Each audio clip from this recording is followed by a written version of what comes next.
Hello there, guys. As you can see, it's me, Scrivo. Welcome to the Hobby Show. I have tonight a guest with me who, if things are working correctly, you will hear him. This little munchkin up here, or hobbit, I guess, is probably the way to put it, is Ben Pearce of 6++. Hello. How you doing, Ben? Yeah, I'm good, John. I'm good. I'm currently staring at a mountain of grey sprue, which fills me with some level of dread. But building's the most fun part, right? You say that to me as the guy that I'm going to just bring up for the camera to see. You might not see it because you're not having to get in to see all of this, but I have a tray of Space Wolves that I'm currently basing because apparently the only way we do stuff in 6++ these days is to do the Ed Watts method of building an army, which is to buy it all, build it all, and then paint it all in one big mental health breakdown. And I think I'm enjoying it, right? Influence. I know, He's a right? terrible influence on this. Yeah. So, what is the project you're kind of ramping up? Because you're a bit of an elf player, right? When I first met you, you were a Harlequins main, I would say. And they're all sat there. Look at them. It's so lovingly stored. Oh goodness me! Yeah, it's quite something, isn't it? So, we've got the old Void Weaver here. That's an awful blue light to show off my painting. But wait, there's more. Oh gosh, yeah. I'm very jealous of that army. Oh, I love it. It was that was my absolute passion, baby. But speaking of jet bikes, I am in the process. I had delivered this morning 24 Wind Riders. Oh, so what detachment would you be using those in, young Benjamin? Please tell us more. Might be taking a foray into Wind Rider host. A certain Mr. Lohman has gaslit me into thinking that it might be decent to run. Oh gosh. And as someone who wants to be at the top of his competitive game, he knows he's not allowed to run it really. So he's going to live vicariously through me at the next ITT, I think, and coach me in running all things jet bike. That's exciting. Like, it's very much that whole end of edition thing, right? Where you need something to get your mojo into. Everything feels quite solved with what you're already playing. Absolutely. So I can see the jam for that because it's your factions adjacent. Would you say? Like yeah, exactly. I'd say you're more of a Drakarian Harlequins player than an elf player in my mind. But you own it, right? Yeah, that's exactly right.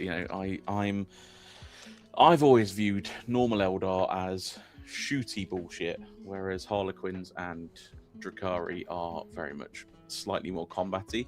But I think this is going to tickle the old jet bike pickle that I needed tickling. So goodness me, Ben. I know.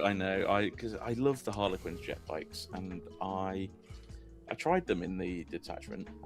It's just not right, is it? It's like alt bikers. You play them and you're like, well, they do a thing. They do a thing. But then you look at another data sheet and you go, well, I could just use that instead, and it doesn't have mounted as a keyword. Makes you really sad, right? You're like, I love these models. Yeah.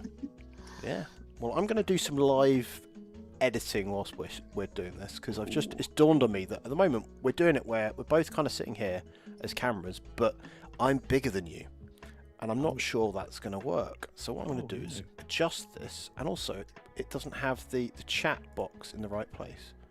So I'm going to do all the fixing. Yeah, because at the moment you're in front of it, because apparently I'm a potato. So the problem I've found with doing this as a kind of every 2 weeks stream, it's really good until I haven't done it for a week, and then I come back to it and go, what was I supposed to fix? And it's just like, cool. I basically just don't remember any of it for the next time, which is fine. It means I'm just going to edit stuff as we're going. Oh, I see some moving things. Yeah, that little box should move, and then next person that types it will appear. I'm going to get rid of this green box because I don't think that helps. Oh, but no, the stream looks really good. I'm liking these layouts, John. It's testing. I think that's the way we can look at this. It's like, it's not perfect, but I've enjoyed doing these hobby shows so far. Like, it's quite a challenge sitting there for like an hour and a bit on your own.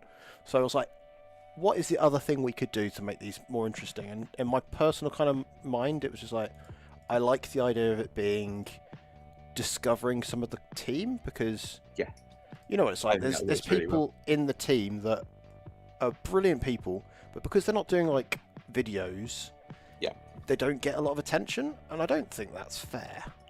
Like, so we're a team as well as a content showcases. thing, right? Exactly. What I'm going to do is I'm just going to clone this chat that we're doing so that I've got a new scene that I'm editing. But what I can do is, if I do, there is a button I can press. This all sounds There very we go. tech wizard-y. Haha!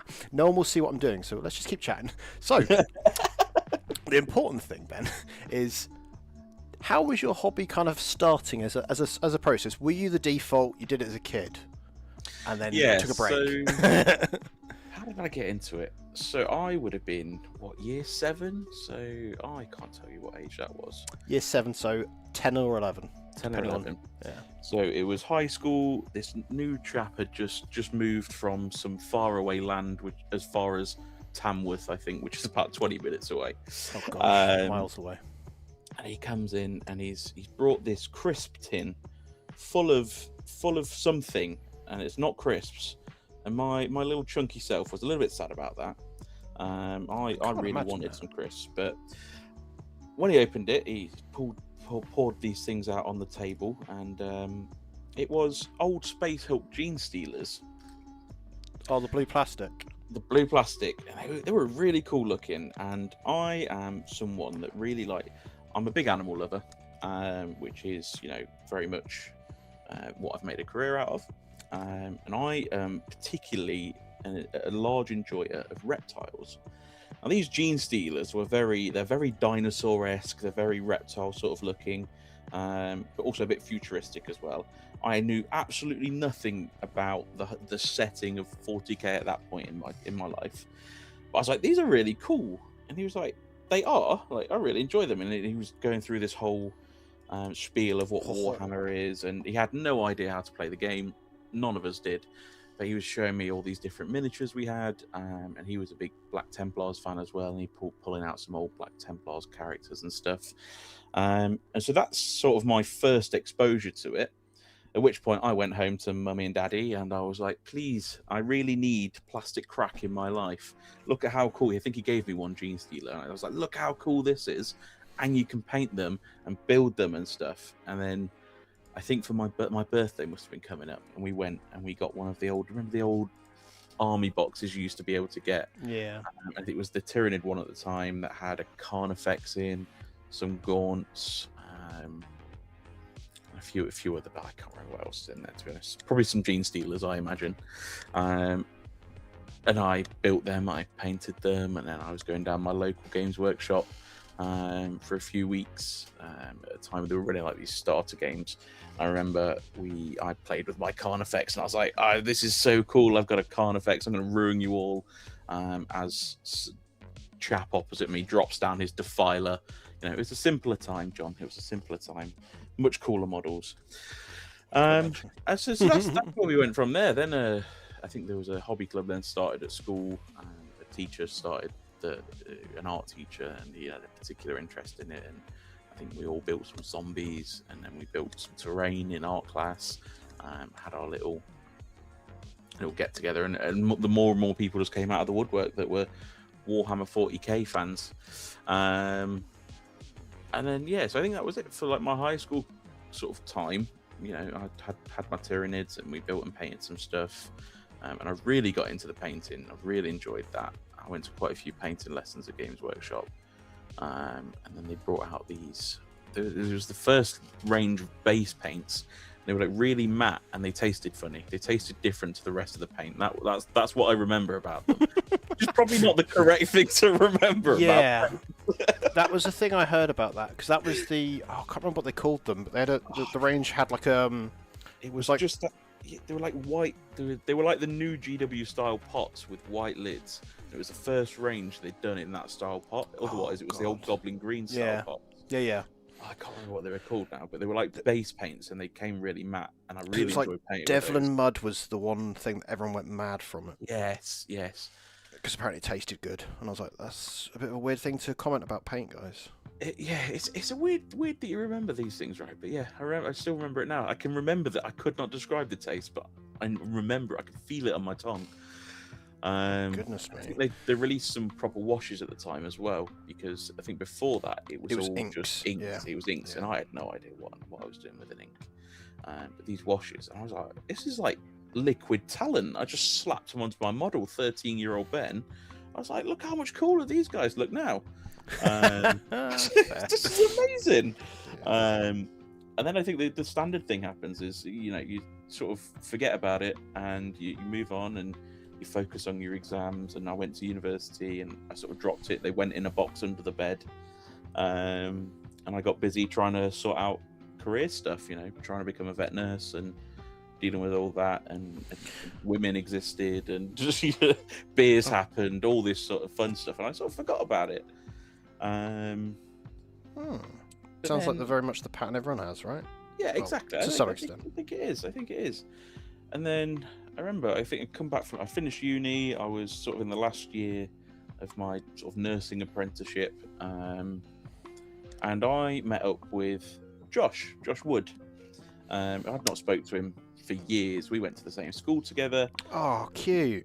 I know. And then we went. I was like, I think I come was back in the from bottom set and you're in the top set. Was that how it worked for you in that maths or something? Exactly how it worked. And I think especially he was English. probably actually top set maths, and I was definitely. Any excuse to get a joke in about Josh. I love you, Josh. Honest. We met up and we went for a curry, because I think I come back and I didn't really have a huge amount of friends at the time, and I messaged Josh. I think he popped up on Facebook, and I was just messaging him. I was like, how's it going, mate? And so we met up, we went for a curry, and he started talking about all his Imperial Guard and stuff. And I was like, oh, you know what? I think I've still got some of that somewhere. I think I've still got some Warhammer. I'm pretty sure I had some vampires as well at some point. And came back and I got all the stuff out from under the bed. I was about 21 at the time, and I was like, let's have a look through. And I've still got all these Tyranids. And then I had the Assault Black Reach box as well. That was a classic box. What a box that was. And all my Marines became Blood Ravens as an enjoyer of Dawn of War. Which Dawn of War though? That's the real question. Was Dawn of War 1 I played. I definitely played Dawn of War 2, and then I think Soulstorm was the one I put most time into. With that was like the used to do interworld sort of battle campaigns, wasn't it? If I remember rightly. Yeah, it was good fun. You had a lot more factions to pick. I did play Dawn of War 3 as well, but that was vastly different as a game. Yeah, it was very pretty. Just it wasn't the same. I think it wasn't the same game. Way to put it. You're not building your bases. You're not building up your troop stacks, which was a bit sad. But I think I still enjoyed it. I think I don't have any bad reviews about it. So. Oh goodness! Let the internet do that instead. That was my take. Cry about it. Yeah. So I pulled all that out, and then I took a trip to my local games workshop. I picked up my first foray back. I picked up a box of Reavers because I was like, these guys' helmets look really cool. So this would have been 8th edition. We were still on 8th index. They weren't good then either. No, I very quickly realised that. I also picked up a Rhino, and I was like, yeah, I'll pick up a Rhino. They'll be able to get in the Rhino, right? Oh, sweet summer child. They could not get in the Rhino, but thankfully I still had tactical Marines and stuff that could. So, and then we organised a big trip of about 4 of us, I think, at the time, that were all sort of school friends, and we're like, let's all go to Warhammer World, because we only live sort of 20 minutes away from Warhammer World. And I think my first time there, I ended up splurging a lot of money on Forge World stuff, because that was really cool and exciting, and I'd never done that before. And you had the money to, right? As an a kid, you could. Adult money, right? It's just amazing. What did I buy? I brought Gabriel Angelos. That's what I brought. He was the Primarch that's not a Primarch. Yeah, because that's a huge model, wasn't it? He was pretty big. His hammer was chunky. He was very cool, and I very quickly realised that resin doesn't get stuck together by plastic glue. So that was another. Ben. I'm so innocent, John. So innocent. Oh gosh. And speaking of innocent, I think that is Theo in the chat. The Make-A-Wish Theo, I believe, is his now. Make-A-Wish Theo. Hard carried Theo. Yeah. Has to have national teams, captains, former captains lead him to a podium or something, right? Nah, I joke. I'm It's sure pay to you. win, right? That's all. Yeah, exactly that. Exactly that. Let's make the jokes all we want, but we'd never be there because we'd be too busy on the bottom tables having actual We'd be fun instead. having real fun. Yeah, exactly. We're not jealous.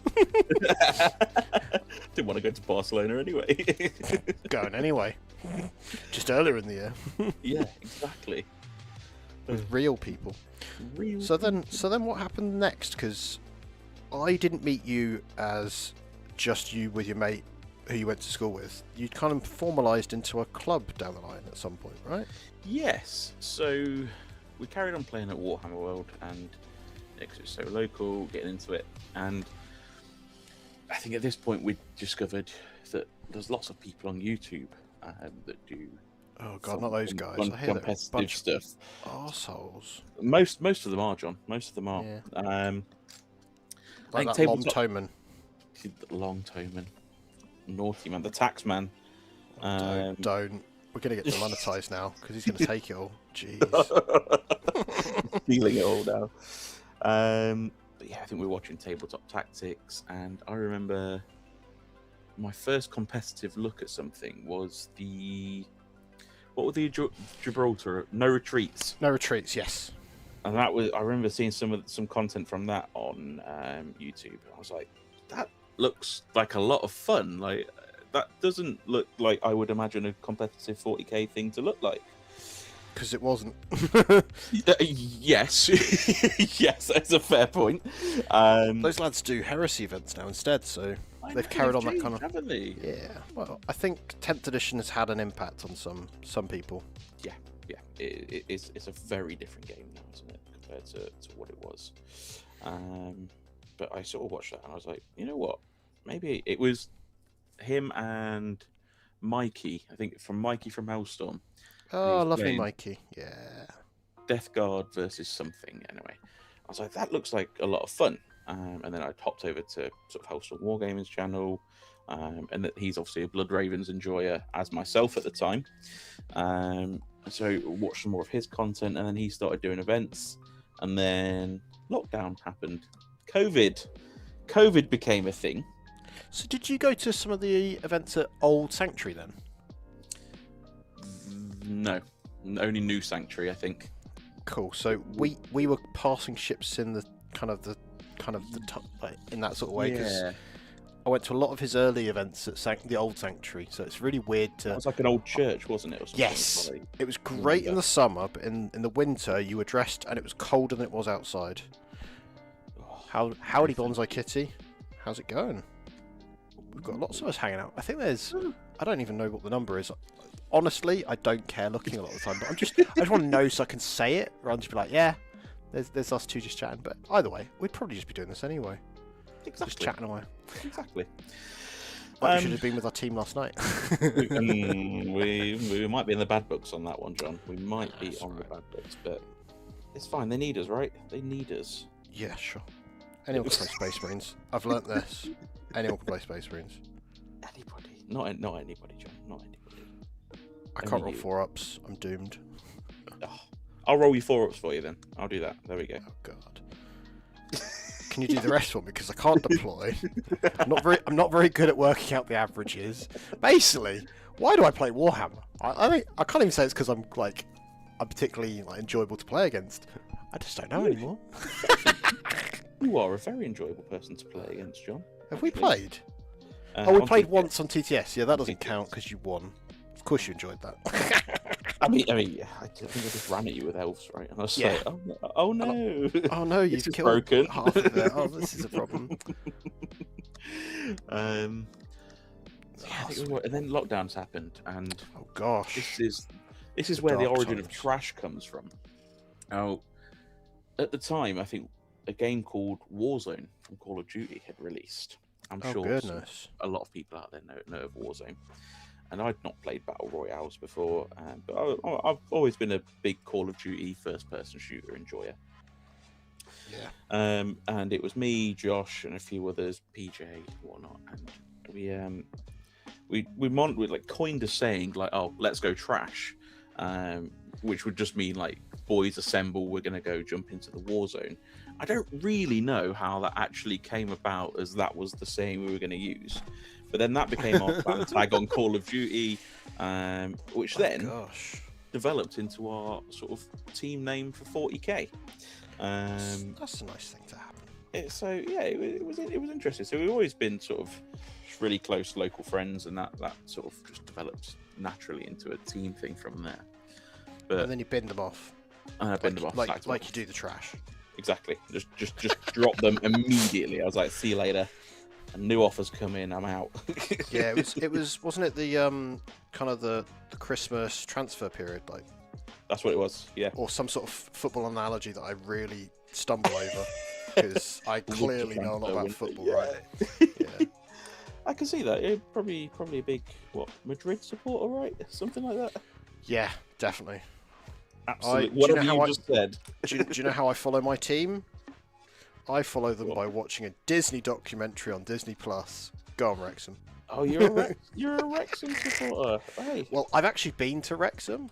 This might surprise people, but the co-captain of Team Wales has been to North Wales willingly. I played Warhammer there as well. That is almost shocking and surprising, John. Almost. Weirdly, I didn't meet Deadpool even. Wrong superhero. I'm so good at this. I'm disappointed. Yeah. Ryan Reynolds wasn't there. Apparently, probably didn't want to talk to us. That's disappointing. So why would you not want to meet his adoring fans? But yes, so lockdowns happened, and what did I build? What was that list? It was Gilliman, 12 dev cents, Chaplain Dreadnought. Do you remember that guy? Yep. I've only seen once the real model. Let's put it that way. Nobody had the real model. Just saying.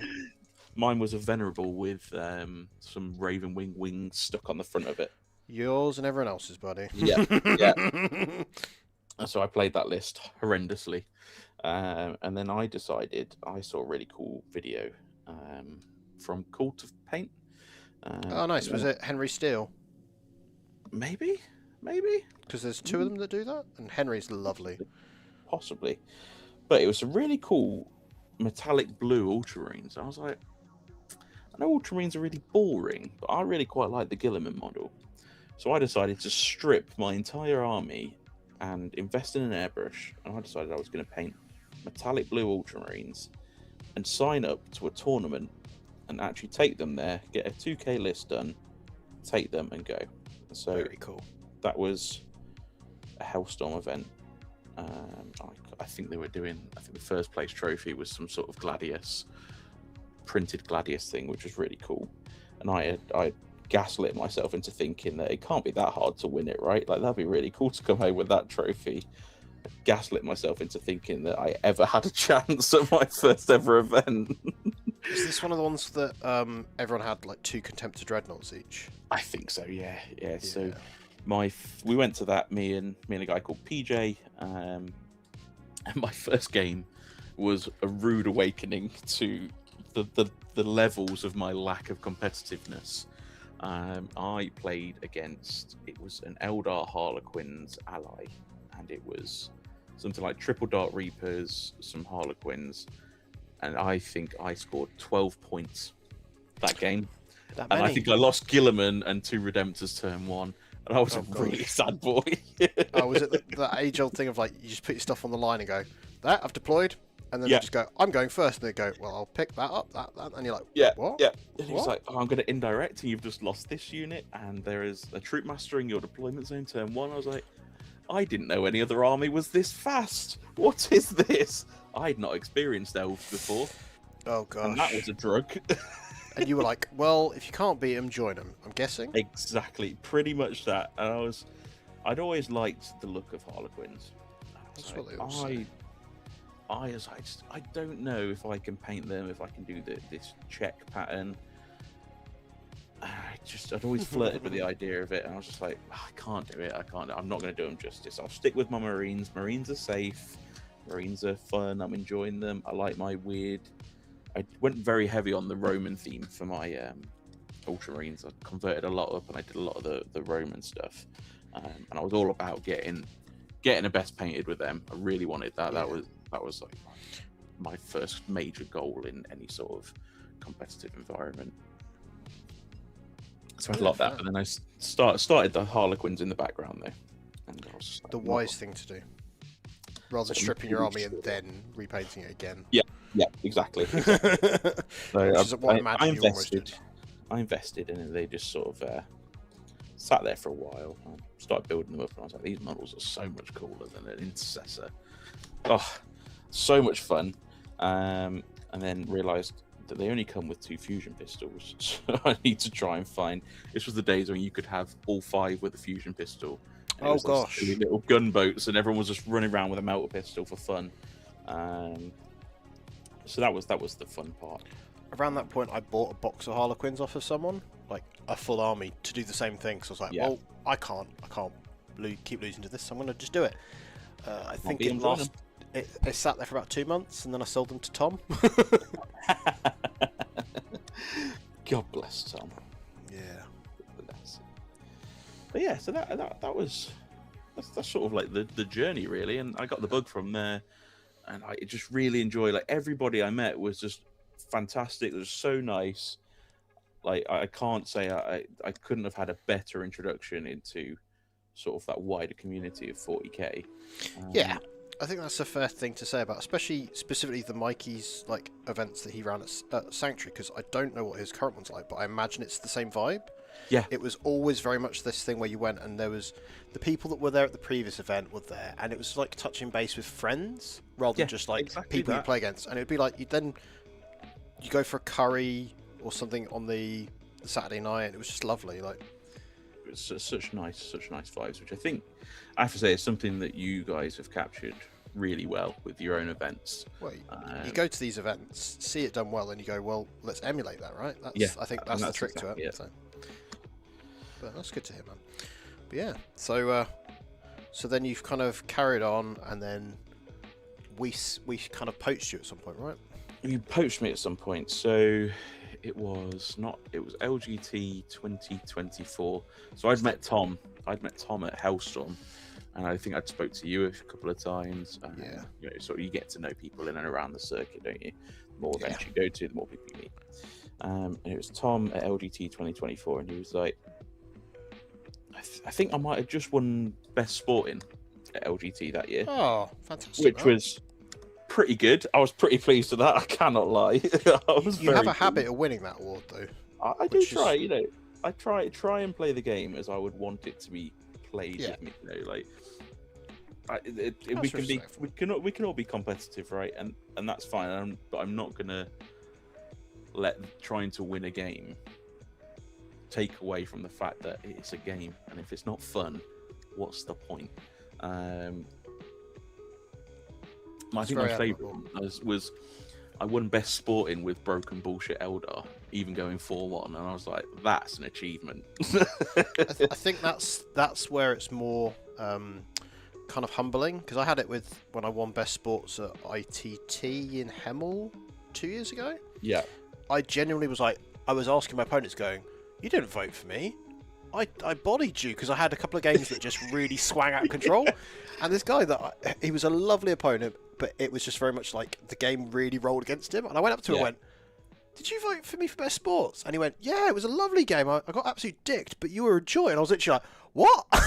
And that's what you want, right? Like it's like even if you're being bodied, you're still enjoying it, because then at least you're potentially learning something, or it's just a bit of a dicey situation's kind of swung it or whatever. But it then doesn't feel quite so miserable, because there's nothing worse than being bodied and the person just completely dead faced and just you're not interacting with them. It's like that's it. Like they're just completely checked out. It's like I want to make sure that you can keep them in the game, right? Even not necessarily, you know, saying I'm going to take the foot off the gas, I won't win quite as hard. Like you can still play your game as it should be played, but trying to keep them involved and in you know, enjoying themselves, and you know, give them the illusion of there is still a game, even if there definitely isn't. And I think that's an admirable thing to be able to do, man. Yeah. Cool. So, you know, I just won that, and I was speaking to Tom outside after the event before everyone goes home, and he was like, "You know what, Ben? It'd be really cool, like, if we could get you on a podcast." I was like, "Okay, yeah, I could be down for that. I'd quite like to do that." You know, saying I knew of you. I'd met Rob a few times. Again, a lot of folk from sort of Hellstorm. But it's Weirdly, a lot of us all had spent time around the Hellstorm events. Yeah. So there's that connection, right? And I'd never quite twigged. Like, I knew Josh years ago, but never really twigged until after I joined 6 Plus, and I was like, "Oh, it's that Josh! It's that guy!" It was very funny. Bless him. But yeah, so I think Tom invited me onto a podcast, and the soft invite, right, where you just get invited to just come on a podcast, just the once. Just test the waters, Ben. Come on, you'll have a fun time. The water's I think warm. I did, and I was scrabbling around the house trying to find a room to go to, making sure the internet connection was all sorted, and I was like, "Oh God, this is stressful." I think I sweated so much that night that it was awful. I was so nervous about it. I don't know why. I think it's just one of those new things that you've never done before. And you don't want to let people down, because that's very much the vibe I get from you, Ben, all the time, is that you're just like, not a people pleaser, but you want to do right by what you've said you're going to do. Yeah, exactly that. I think it's an integrity thing, John. That's what we'll call it. Yeah. Oh my God, yeah. I wish I had integrity. You do. You're like my Samwise, John. Oh God, Sam. Yeah, we're totally the hobbits of 6 Plus. I think that's something that we were kind of given the moniker of. Was that last year? I think so. I think we at one of our it events, would have been the like, Hemel one, I think. Yeah. And I was just like, yeah, whatever. Like I think we're both exactly average height, like statistically average height, but with the hobbits, because some of the team are a little bit taller, so they want to just call us that. So many taller. It's fine. I think Fowler's shorter than us though, so that's something. He is. But so we're not the smallest anymore. Yeah. And I'm fine with that, because at the end of the day, he's a much better gamer. So it's like, cool. Yeah. People give him more shit because they'll pity me. Oh, and I'm fine with that. It's fine. Exactly. I'm just crying on the inside. This is fine. This is all fine. But yeah, so I did a podcast, and then I did another podcast. I hung around with you guys a lot, and I kept coming back. I enjoyed it, and then it was the Hemel event that I think really secured. I sort of said to them, I was like, look, guys, I don't think I'm gonna move. Like, Trash was my baby. Like, I don't think it's gonna happen. And then the Hemel event happened, and I just had such a great time with everybody, and everything just really matched the values that I wanted to put out there. And I was like, you know what? I think I want to move. Like, I didn't envisage that actually wanting that to happen, but it just something that I was like, I want to join these guys. Like, this feels like it fits me perfectly. Like, I want to be involved with them properly. So I think there is a kind of weird misconception people have that you can, if you've got like a local club and it's all your mates are there, that means you have to be under that name when you go to events. And the reality is, I had the same. Like, we had like my local club. There was like Tom was there, me. And Tom went off and started doing 6 Plus stuff. At that point, I was kind of in a weird situation where I was doing content on another channel. So I never kind of wanted to like take my name and put it elsewhere either. Yeah. But it was also my local guys. I didn't want to abandon them because they were definitely the more casual end of the spectrum. And then it got to a certain point, and I just went, you know what? I can still hang out with them, but also I want to compete. Yeah. But I also want my points to mean something, because when your name's kind of down on like just a local casual team, your points just almost get thrown into a pit. And at that point, I cared because I wanted to see kind of contributing to something. So it was like, and then I started doing content. So it's kind of the similar sort of vibe we went through, man. So completely get it. That's good. But yes, no, it was. I specifically remember a very drunken Ed Watts chatting, I think, cornering Josh for about an hour at 2 a.m. Yeah, it was that meme of like the girl looking really like dissatisfied with the conversation, and Ed's the guy talking. The reality is, I think Josh was like, "Yeah, get him gone." It's like, please, just take him. If it means you'll stop talking to me, you can have what you want. It was funny. But no, it was a good event though. I really enjoyed the Hemel event. Yeah, I didn't enjoy the morning after, I have to say. That was a bit ropey. I think I had a couple of beers with dinner that one, but because it was work, because I was TOing, I was like, I'm going to behave myself. Unlike Barnsley a couple weeks back. Yeah, I didn't stay out till 5 a.m, but I did sleep in my own bed because it was 10 minutes down the road to me. Which is the best, right? We went to that really nice, the Korean barbecue place, wasn't it? Dieback chicken. I've been there a few more times since. Like, a few people didn't like it. I think that's because Korean barbecue can be kind of a bit of a hit and miss thing if you're not, if it's not your vibe. I do remember my favourite memory is from that one was Sam from 6++. Got very, very, very drunk. He was going through some stuff. Oh yes. And he was just eating the raw meat, and I was like, dude, don't do this. And I became like his mother, and I was just cooking. I was cooking his barbecue for him, and as I was cooking, he's just grabbing it. I'm like, you can't have that bit. And I was having to basically hit him with the utensils to just stop him eating stuff. I'm like, you're gonna have a dicky tummy if you eat that, mate. That's pork. You don't fuck about with pork. Yes, he was in fine form, wasn't he? Yeah, oh God. Bless him. Yeah, we've got quite a little culture around us, haven't we? Some very different people. We do. We've got some very nice people, though, John. Yeah. Very lovely people. Yeah, like yourself. Stop it. Stop. Oh, God. Mark Robert Shaw says in the chat, you weren't okay in the morning, young Ben in the Mackies. I was not. No, I was God. on the floor of that. It was not a pretty place to be. No. But that's the thing. These are the excuses we all have to go out and like let it loose a little bit. I think sometimes with, especially how the UKTC kind of circuit is now, it becomes about the result. It's not the journey of the weekend. Like, if you asked me about my run at LGT last year, I couldn't tell you. Like, realistically, I'd really have to think about it because it was just 5 grinding games in a hall where I didn't really interact with people until we were kind of away from the tables. Yeah. Whilst Hellstorms, it was too busy, right? Yeah.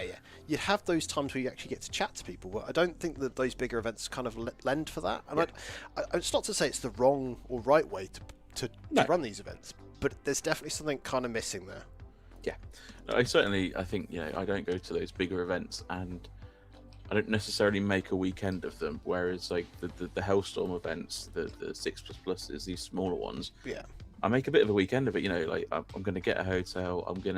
We're going to book to go out for dinner. We're going to interact with everybody because a lot of the people there, and there's not too many. It's when you see them, right? It's the only time you quite often catch up with these people, and I think that. And there's nothing wrong with that being how you interact with the hobby. And it's not to say that going and grinding and getting your space points isn't the right way, but it shouldn't be the default, I think. And that's the problem, right? There was a time where I'd go, right, everyone's doing that, so I'm going to do that. Yeah. The reality is, I don't really care if I'm not first place at an event. Even if I'm like, as long as I've done well and I don't feel like I just made an absolute tit out of it. Yeah. I think it sets you up for a bit of disappointment, actually. I think if your whole goal and focus is these internet points that crucially actually don't really mean a lot. I'm pretty sure you just get some codex codes if you do good. Like, fine. The secret source is just become a TO and you do it anyway. Got my next batch through today, John. Did you? Yeah, I bet you love those Age of Sigmar codes, mate. I know. I was like, there's nothing else 40k coming now, is there? I was like, I'm not even going to bother putting them in, to be honest. The reality is, though, I found that sort of the hobby probably did more good for me because when I got back into the hobby, I was probably drinking too much. I was probably spending too much on doing that, and it was just like, well, actually, this is a distraction. And yes, I probably then, as a result, went and did Warhammer stuff and drank too much. But it then gave that sort of interaction where I hung out with people, and it was new friends, because you naturally lose friends over time, right? You just do that thing where you all grow up, you kind of move away. Like, I had the similar sort of experience to you with the whole getting back into the hobby. It was my schoolmates as well, but we all touched base like just before 30 going, just started building some Warhammer, and we're all literally doing the same thing at the same time. And it was so weird that we were like, guys, I've got to tell you something. What? we're all, and we literally all came out to each other like, yeah, I've just been building some Warhammer. And I'm like, me too. Wait a minute. But then as some of those mates, like one's got a kid, another one on the way, one's about to have another kid. It's just like, I'm at that point where I'm like, these people have very different lives to me now. And if I played only when I saw them, I wouldn't be playing Warhammer. So taking that risk of going to an event on my own, because that was my initial path, but it's like they weren't at all competitive. So they were like, yeah, no, that's not for us. I went to a Warhammer World event and threw myself out there. And it was great because I met people, and then we're here now, right? That's the way it seems to be, right? This is it. This is it. You know, you create more friends. I think it's really hard as like as an adult person to go out there and meet new people to just be friends with. You can't just meet people in the pub by getting hammered and then being there the next night, because that's also, you can't afford to do that now these days. Jeez, you know, do you remember, John? You used to be able to go out on like £15. You'd have a great night. I think anything less than 100 now, you've probably had a substandard night. Yep. And that's just dinner. That's just dinner, right? That Hobbit life, yo. Gotta have good food. So, what kit? Is it just the Wind Riders you're building? Is that the only thing you're kind of building towards for the Wind Rider host list? Yes, I've got everything else. So, it's a couple of Wave Serpent... No, not Wave Serpents. Fire Prisms. Oh, yeah, those pieces of shit. Yeah. The some War Walkers, which I already had. I think I got most things. The only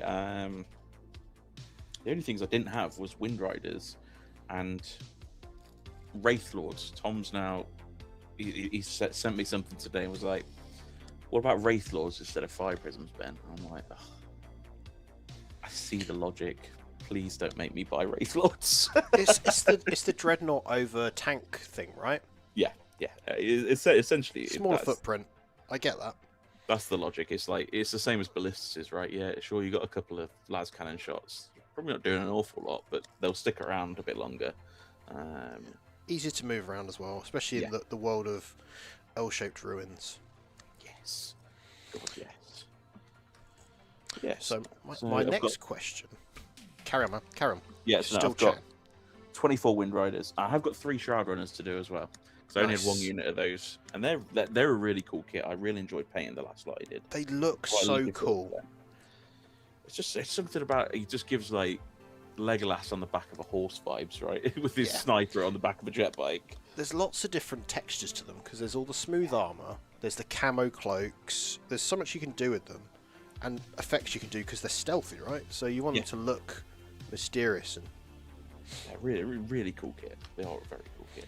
Elves are blessed with some very good kits, I have to say. It's very much the Jez Goodwin aesthetic that they've all been designed behind.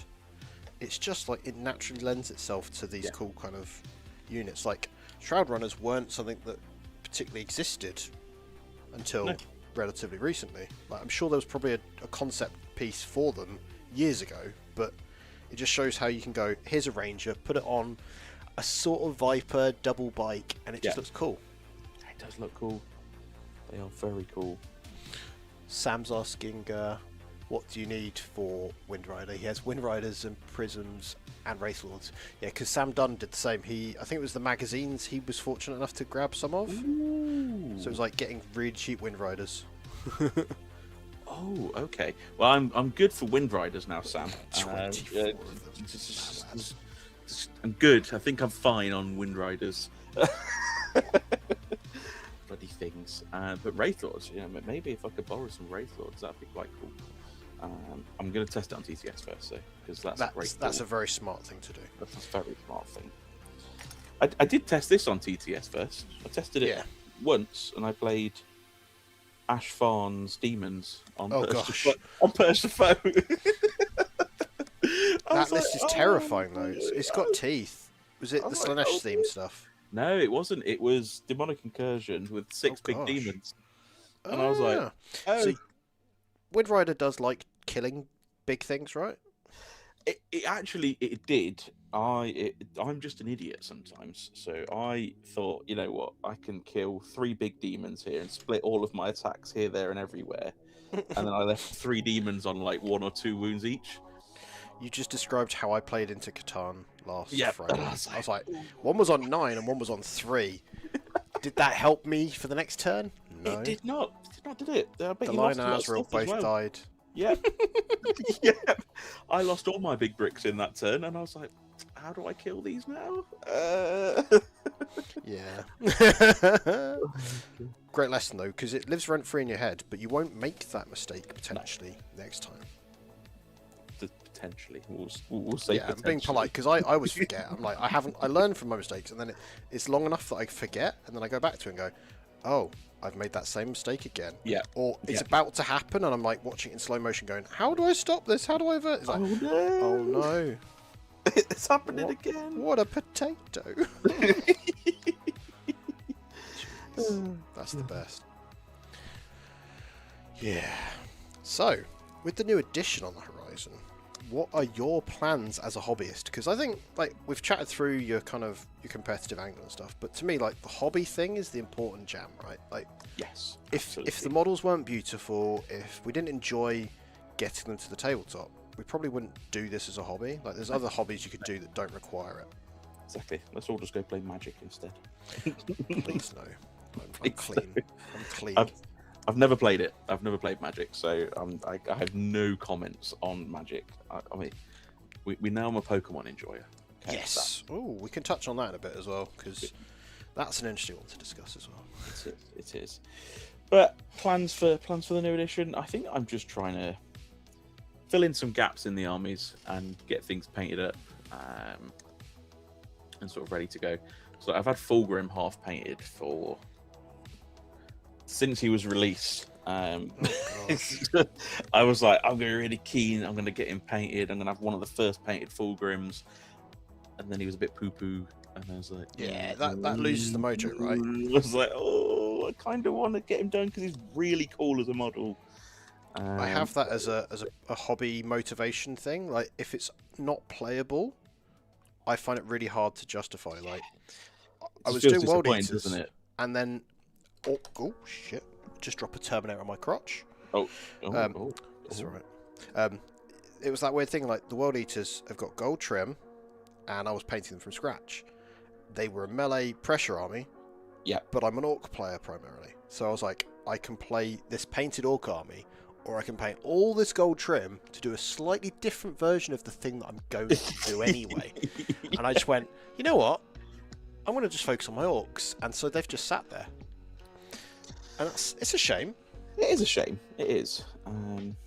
But that's the important thing, right? You need to want to do it. Like, Space Wolves for me, that was the thing I was eyeing up this time last year, whenever they had their big launch.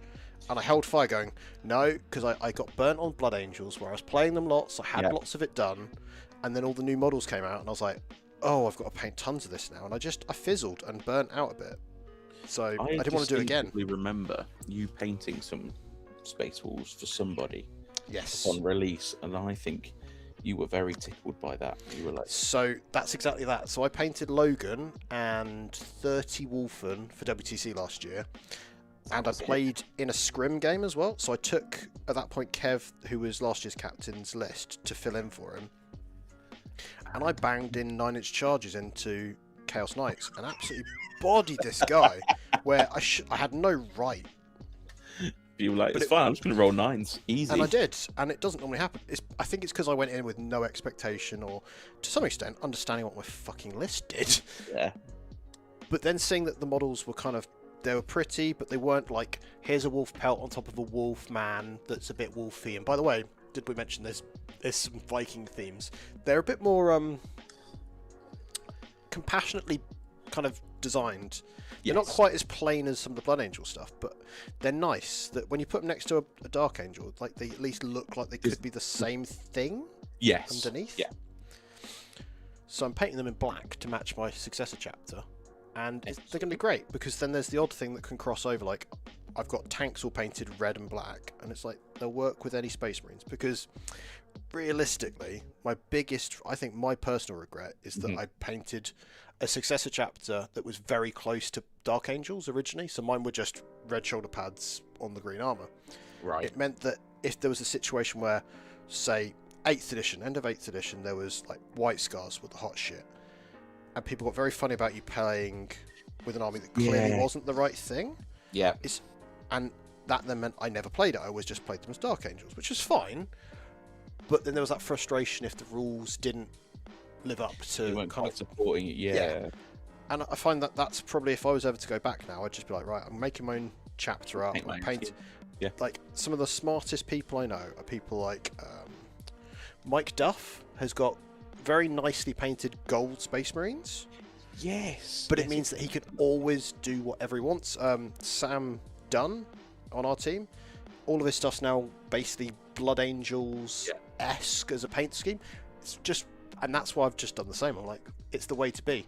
Do you think you'd go back for this new edition and do your Blood Ravens? Because you've obviously stripped them, made Ultramarines instead, back then. Yeah. I would have done if I didn't sell them all, John. Yeah, but those models are not relevant anymore, right? I mean, yeah, that is fair. That is a fair. Yeah, those tactical marines you're missing out on, right? Those Contemptor dreadnoughts that you can't use anymore with all the Volkite launchers, they're no longer relevant. Mine are in my garage. Mine were real as well. They were really cool models, though. Actually, I used a Contemptor a couple of weeks back. I played a game using Legends data sheets, and it did a good. It was solid. It did a good job. The Spartan, on the other hand, couldn't move out my deployment zone properly, even on the GW board. And I just went, you know what? I don't want to take this to my birthday party anyway, and just threw it back in the cupboard. Oh God, what's going on with your birthday party, by the way, Scrivo? I actually have to send out the invite / event pack for it, because it's going to be just 3 lovely games of Warhammer with some nice people. But I am going to mix up the tables with different terrain. I think's the plan. That'll be fun. So there's going to be GW tables, there's going to be some WTC, some UKTC, and some of actual weird thematic terrain, but functional. Like, I'm not going to be like, here you go, play on an 8th edition board, suckers. It'll be like, these woods are obscuring. They actually do have a purpose. But that'll be fun, I think. But that's very much the vibe of that. So I did a birthday party RTT 2022, I think it was now. It was basically, I just went, at that point I was doing streaming stuff and a lot of event coverage and stuff with The Honest Wargamer. So I basically borrowed the studio for the day, well, for the weekend, and we ran a little RTT, and basically everyone was encouraged us to bring something a little less typical. And the guy that won brought a Gargantuan Squiggoth, and the trophy was a toilet. It was a toilet trophy, because I was just like, that is amazing. There was literally, it was basically to say, if you've won this, you obviously tried too hard. But it was that vibe of that, and then we went for dinner. We went out clubbing because we were in Nottingham. It was great. We ended up in Rock City, and it was just like, it was just a lovely like memory. Yeah. And so like, I didn't do it the next year because I was like, I can't really top that. Like, but I thought it's been long enough, and do it again. Just do it again, because why not, right? But it'll probably be less drunken, and it'll be more about just the hanging out and socialising and being fun. Although I have a funny feeling people are going to try to get me drunk, because it doesn't happen that often anymore. Well, it is your birthday. Yeah. It would be rude not to. I don't want to be hungover. I don't like hangovers anymore. That's the reality of it. It's the consequences I don't like. Getting older now, John. These hangovers hit a bit harder, don't they? 40's looking very close in the rear view mirror, so I'm just like, I need to be careful. I need to be careful. Look after yourself, you know. Yeah. You know, I think my favourite hobby, I brought the oh god, like Fellblade. Is it Fellblade? Space Marine. The big tank. Blade. Yeah. Forger. I brought one of those. I think that was a Christmas present to myself. And nice. I took that to my first ever UKTC event, which was a Nottingham one. Oh, nice. So I took that with 4 Sakarans, 6 Victrix Honor Guard before they were good, and I think a Reaver Lieutenant. I think that was my list. Oh, gosh. That sounds like such an early 9th list.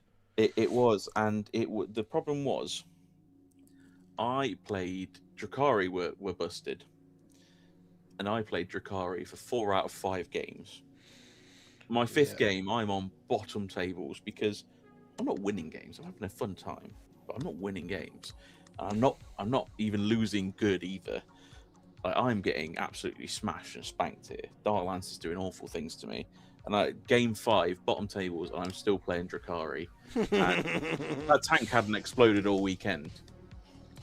I was like, I'm actually going to win this. I was on for a win. I was like, oh, we're sneaking. It exploded, and I think that I'd lost everything at that point because it had quite a large explosion. Many mortal wounds. And I did not have a lot of wounds in my army. And I was like, I think I have 2 tanks left now. And they're not good ones either. Oh man.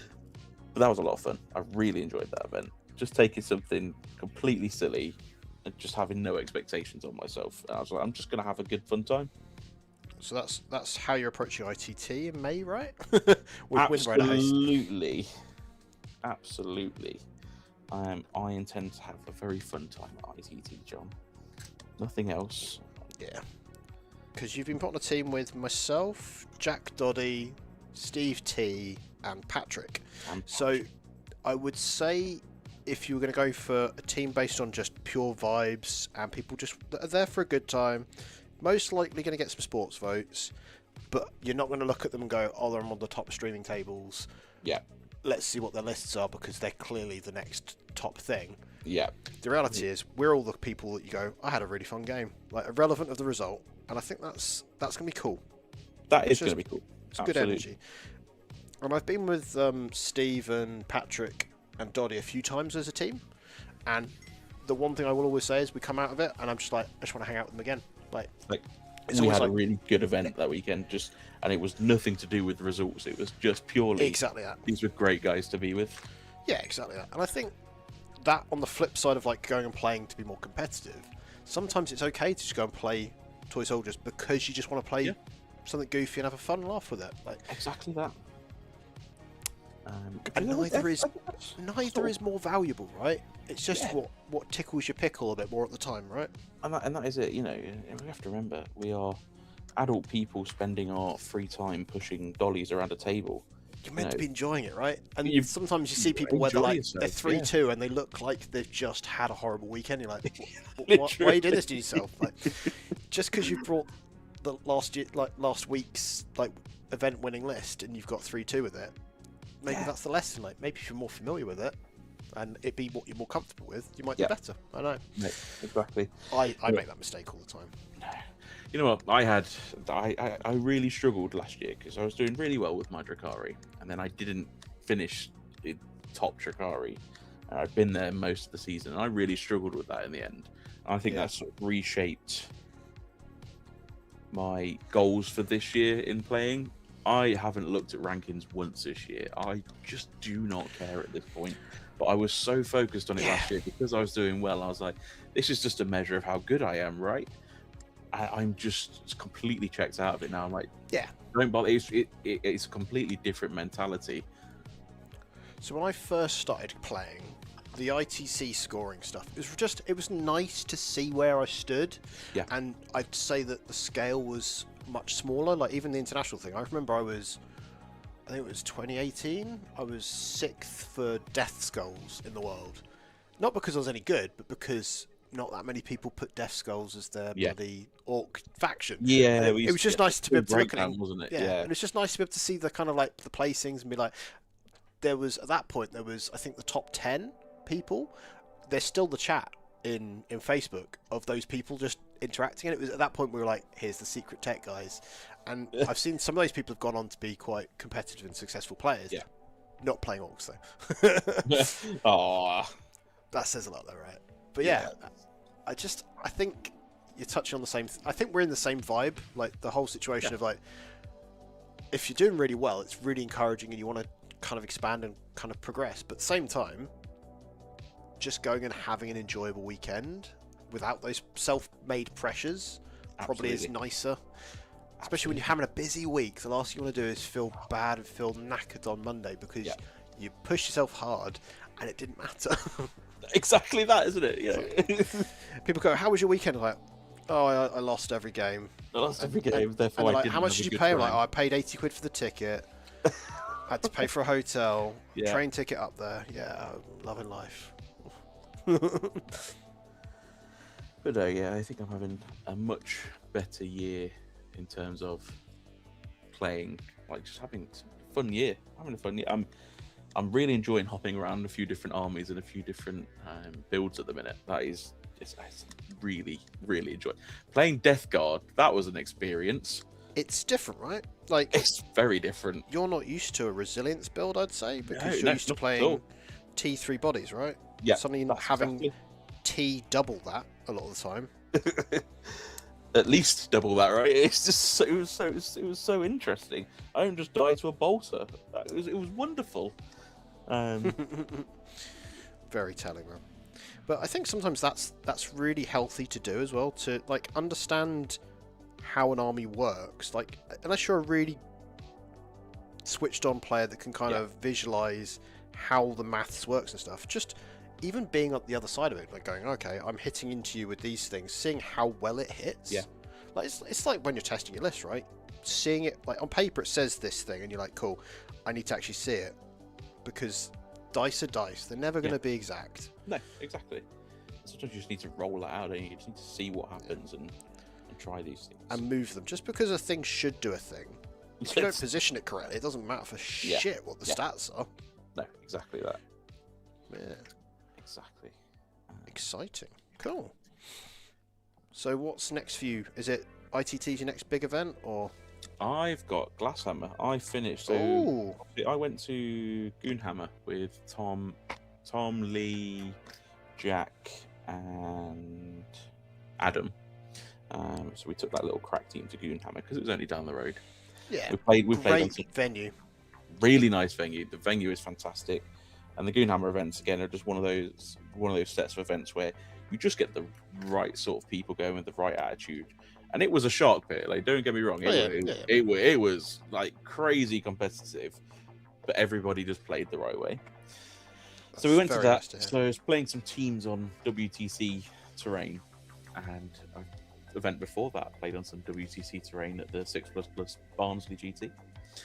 And I just finished the event this weekend, and I was like, I've got a real bug. I want to play some more WTC team stuff. And Glasshammer is happening in a couple of weeks. So it is up in oh god, what's it called? Telford. Yeah. I've been there. It's basically Wales, really. Yeah, Telford's fine. So I went to uni just down the road from that, in Newport, Shropshire. Though not Newport, Wales. One of 3 Newports there is. Yes, exactly. So it was close enough to Wales. But yeah, so we're going to that. So I finished, cool. And Ben Martin, one of the other local Leicester lads, was like, I really want to go, but I can't get anyone to go. I was like, I'm not actually doing anything that weekend. Let me have a look. Let me see who's available.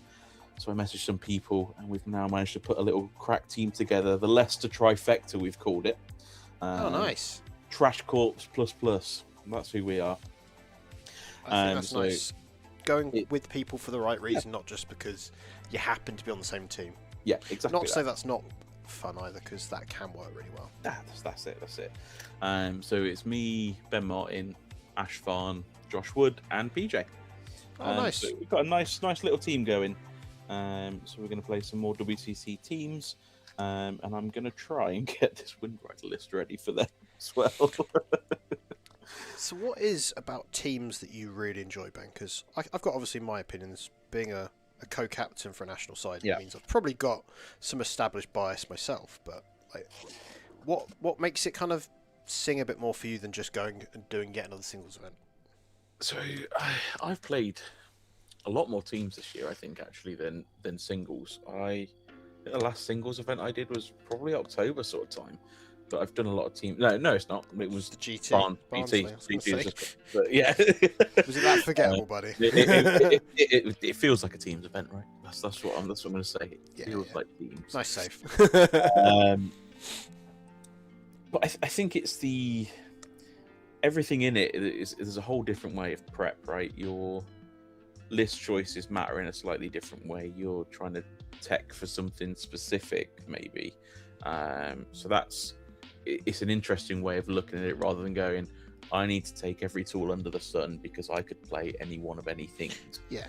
You try to counter everything, or 6 out of 10 things, when in reality in teams you can't.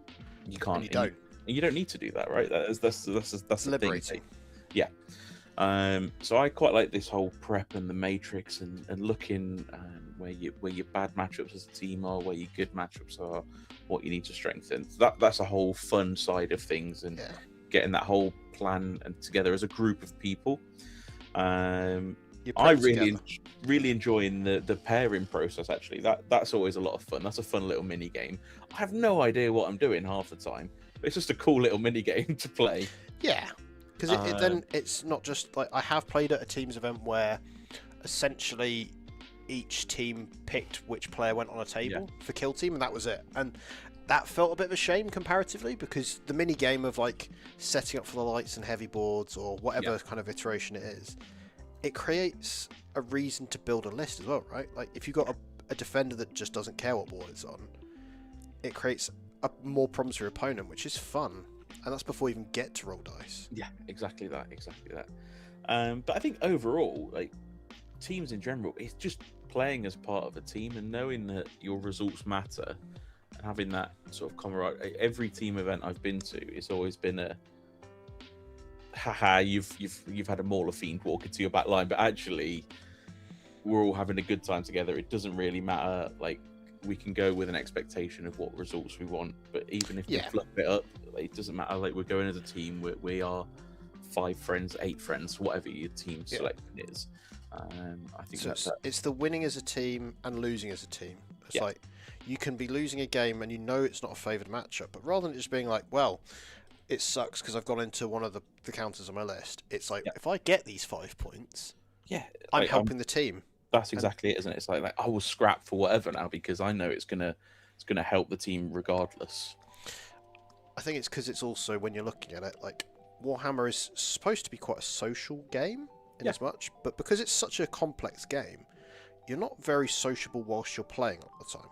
So as a result, it can feel quite lonely at a GT, especially on a bigger scale one, because your friends could be at completely other end of the hall. Absolutely. And you're just essentially, you're there with it's the one-on-one person thing where you're basically in this weird little microcosm of you against your opponent. But if you and your opponent aren't vibing, you're there on your own. And that's quite lonely if you're doing that for 3 hours at a time. It really can be, can't it? Yeah. Yeah, if you just get someone who's just not feeling it, or they've not had a bad game beforehand, right? And you just don't gel. It can really suck. Yeah, so you got your teammates next to you, you're like, Josh, look, the tank's exploded. I've lost half my Dracari army. And then high-five each other. It's going to be a 20. I'm getting 20, Josh. Send help. Not to them. Oh, man. Good times. It was like the teams event in November, wasn't it? We played you guys. And it was gosh. It's like, we think we've paired really well. Ben's going to bring us back a good score, right? Right, guys? Oh my god. I felt really bad in that game because your Knights player, bless him, couldn't roll anything at all, like within kind of averages. Yeah. And then I was rolling hot. Like the Gazbrick did a 13-inch charge onto his home objective turn 1. It's just like oh no, you can't plan for this. He gave me an in. The dice then went, go on then. It gave me a boost up. Yeah. And then I flipping ran. It's horrible. But again, that was a game where, despite it was going really in my favour, I really still enjoyed it for the fact that we had like a to and fro that if I didn't keep going, I was going to let the team down. So I couldn't do that horrible thing that I quite often do if a singles game is going well, that I go, I'll let the foot off the pedal and then cock it up and then lose the game by a few points because I'm just being too nice. That's it. In teams you can't. You've got to be a bit more ruthless in essence, isn't it? Because my tea's gotten cold. Oh no, that's a sad tea. Oh, sad tea, John. Oh man. But my favourite comment from that game. So I played Joe. He played with you, you mean? Yeah, and at the end of the game, he was like, "Were you trying to lose that game, Ben? Like, in dead serious?" I was like, "No, I thought I was playing this right." Every time I looked over, it was... And it didn't help that I think next to you, in between me and you, was Patrick playing Ash, and Ash knew what to do into Dracari and was just playing with him with World Eaters, and it was just watching Patrick just feed more units to him because it's all he could try to do, and it was just like, it was heartbreaking because I was watching going, I don't know what I would do in this situation. Like, what do you do? So I was just like, I've just got to shove these orc knobs down poor Brent's face and just hopefully score enough points to counteract what's going wrong there. Oh man, glorious. But yeah, the fun events I'm really enjoying the teams. Yeah. what I found is when you do more team stuff, you end up then, when you do go back to singles, you enjoy it more because it's a novelty again. Yeah. Rather than it being like, I'm playing map 3, we're playing this mission, it's the same terrain, and it becomes like a default thing where you're almost like, you're playing by numbers, especially when it's something like UKTC, because it becomes quite an established format that you're used to playing those exact maps, those exact layouts, and there's not the variety. Great from that point, isn't it? You just know this is going to go here and it's going to move to there. And I can do that distance. I need to roll a 3 if I'm going to advance onto this objective. The fact that we can all have these conversations in our head, you're like, cool. What's the like, I know what you're going to do. You know what I'm going to do. You're going to win by 10 points at the end. We're all going to. If I burn your home, it's going to be really fun. Yeah. Right. I have based all of these models that were on that tray at the start of the day. Like, I'm done, Ben. Look, you're done. I've actually built 3 jet bikes.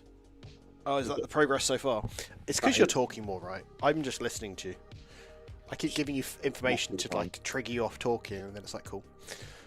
So I might do some painting now, as it is a hobby stream, right?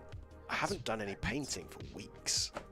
I can't remember what was. I don't even remember the last thing I painted. Emperor's Children. It would have been Emperor's Children. I had to wetten my wet palette.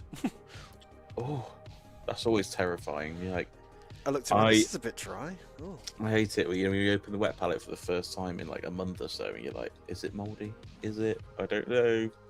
Should I have cleaned this last time? The answer is normally yes. The answer is always yes. Yeah. It's always should be cleaned, right? I think it was Christmas time. I was up in Nottingham. I went to Element Games up there, and I bought one of the red grass ones. But it's quite big. The extra large studio. Yeah, it's really nice because it's just like I've got enough choice that I can't. What I used to find is I'd be constantly needing to kind of do a new thing of paper because my paint was kind of everywhere. So this feels like I can get to do a bit more. Oh, you've got so much. Those palettes are really nice. Yeah. I don't know which one I've got. So which one have I got now? I did have one of those, and then I think I was having issues for a while getting foams. So I'm now on the Exemplar wet palette, and it comes with like little brush holders, and it has a little air vent on it. Oh, cool! The air vent's cool. The air vent's cool. Clip lock lid. It's a bit smaller than the extra large one, but it still has enough space. I'm hoping that's not mouldy. It's not mouldy. There we go. We're fine. Oh gosh. I was like, oh wait, is it mouldy? Let's check before we show the camera. Because I've done all that basing, Ben, my water is now. I'm looking into it and I can actually see bits of like solid stuff in the water. So I can't even clean my brushes now. No, you need fresh water, John. You cannot paint. Don't you dare dip your paintbrush in that. So what I'm going to do is I'm going to leave you briefly with the stream to get fresh water because I know what will happen otherwise. Yes, no. I'm not going to be painting, or I'm just going to use my tea, I guess. So I'll be back in 2 seconds. I'm just going to mute myself though because I'm clever like that. Mute yourself. So I have some more bikes to build.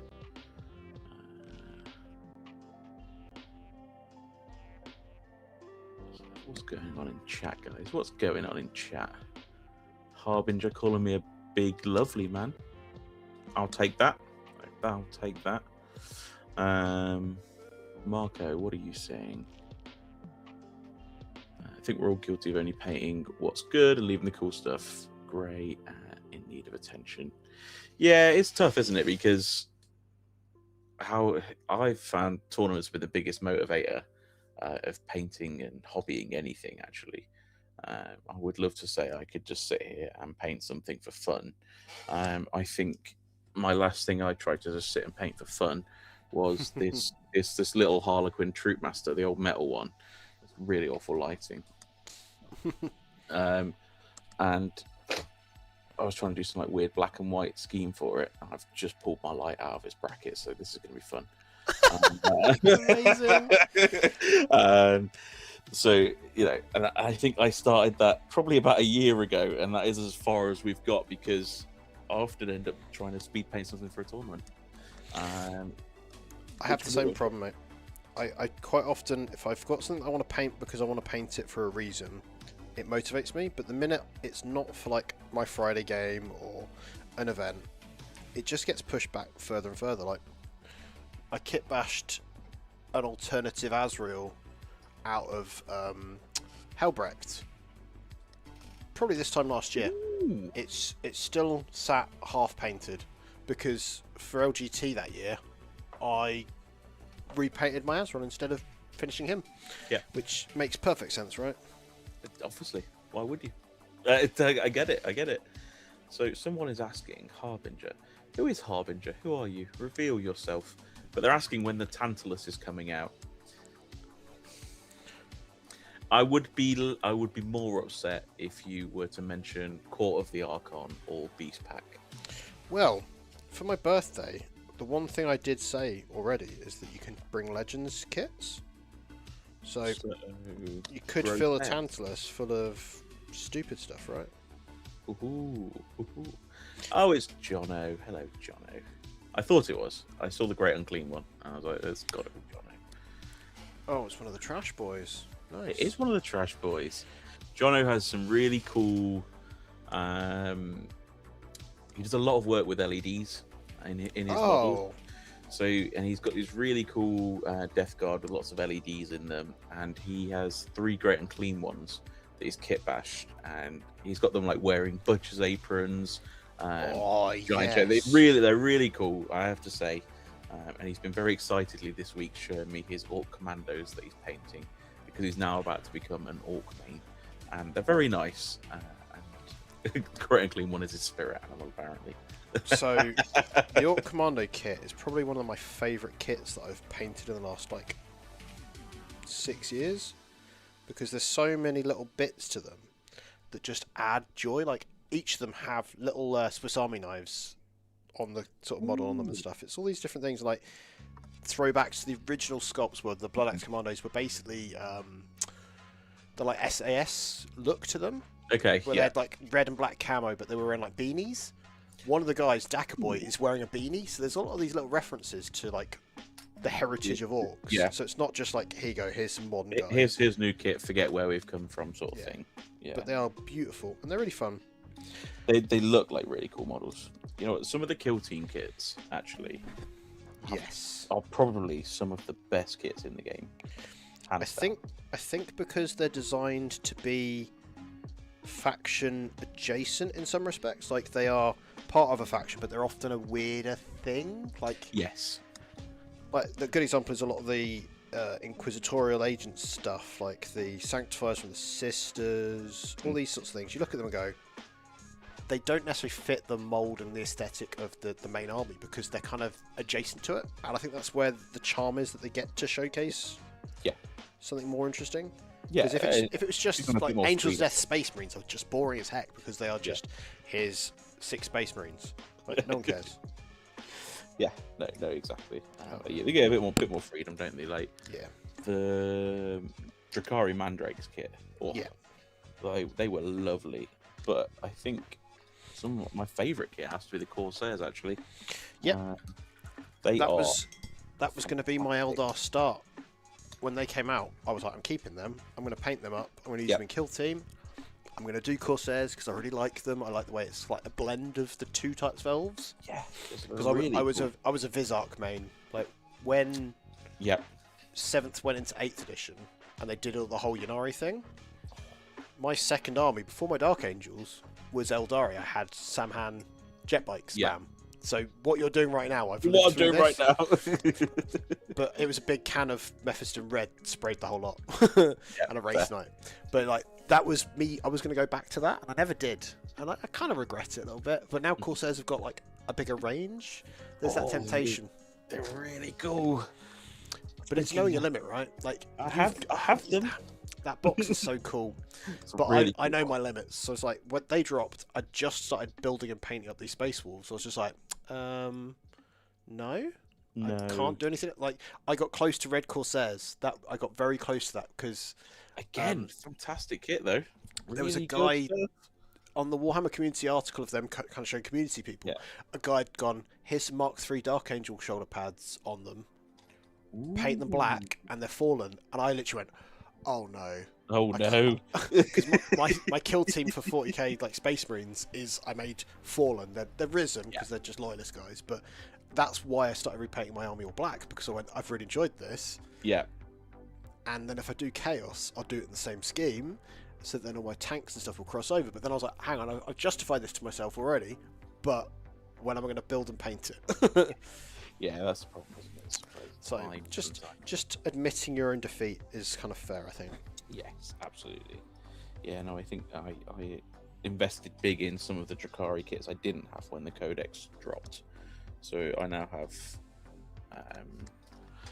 3 or 4 boxes each of Helions and Reaver jet bikes that I've just had zero motivation to actually do anything with, because I just don't want to play Drakari. I don't enjoy having the headache of playing them at the moment. I do think it's safe to say as well, they're old enough kits that if they did get a range refresh, Yeah. them being sat in a pile probably isn't as helpful, right?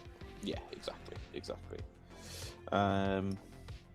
John, what's your favourite miniature you've painted?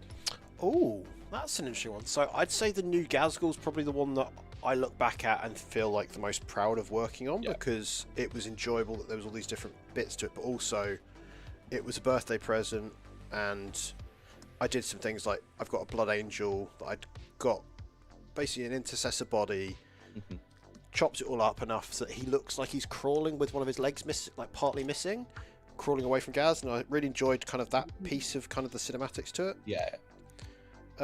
Probably realistically though, the one that I'm most proud of that I've painted because of kind of the effort I felt I put into it is probably my lion.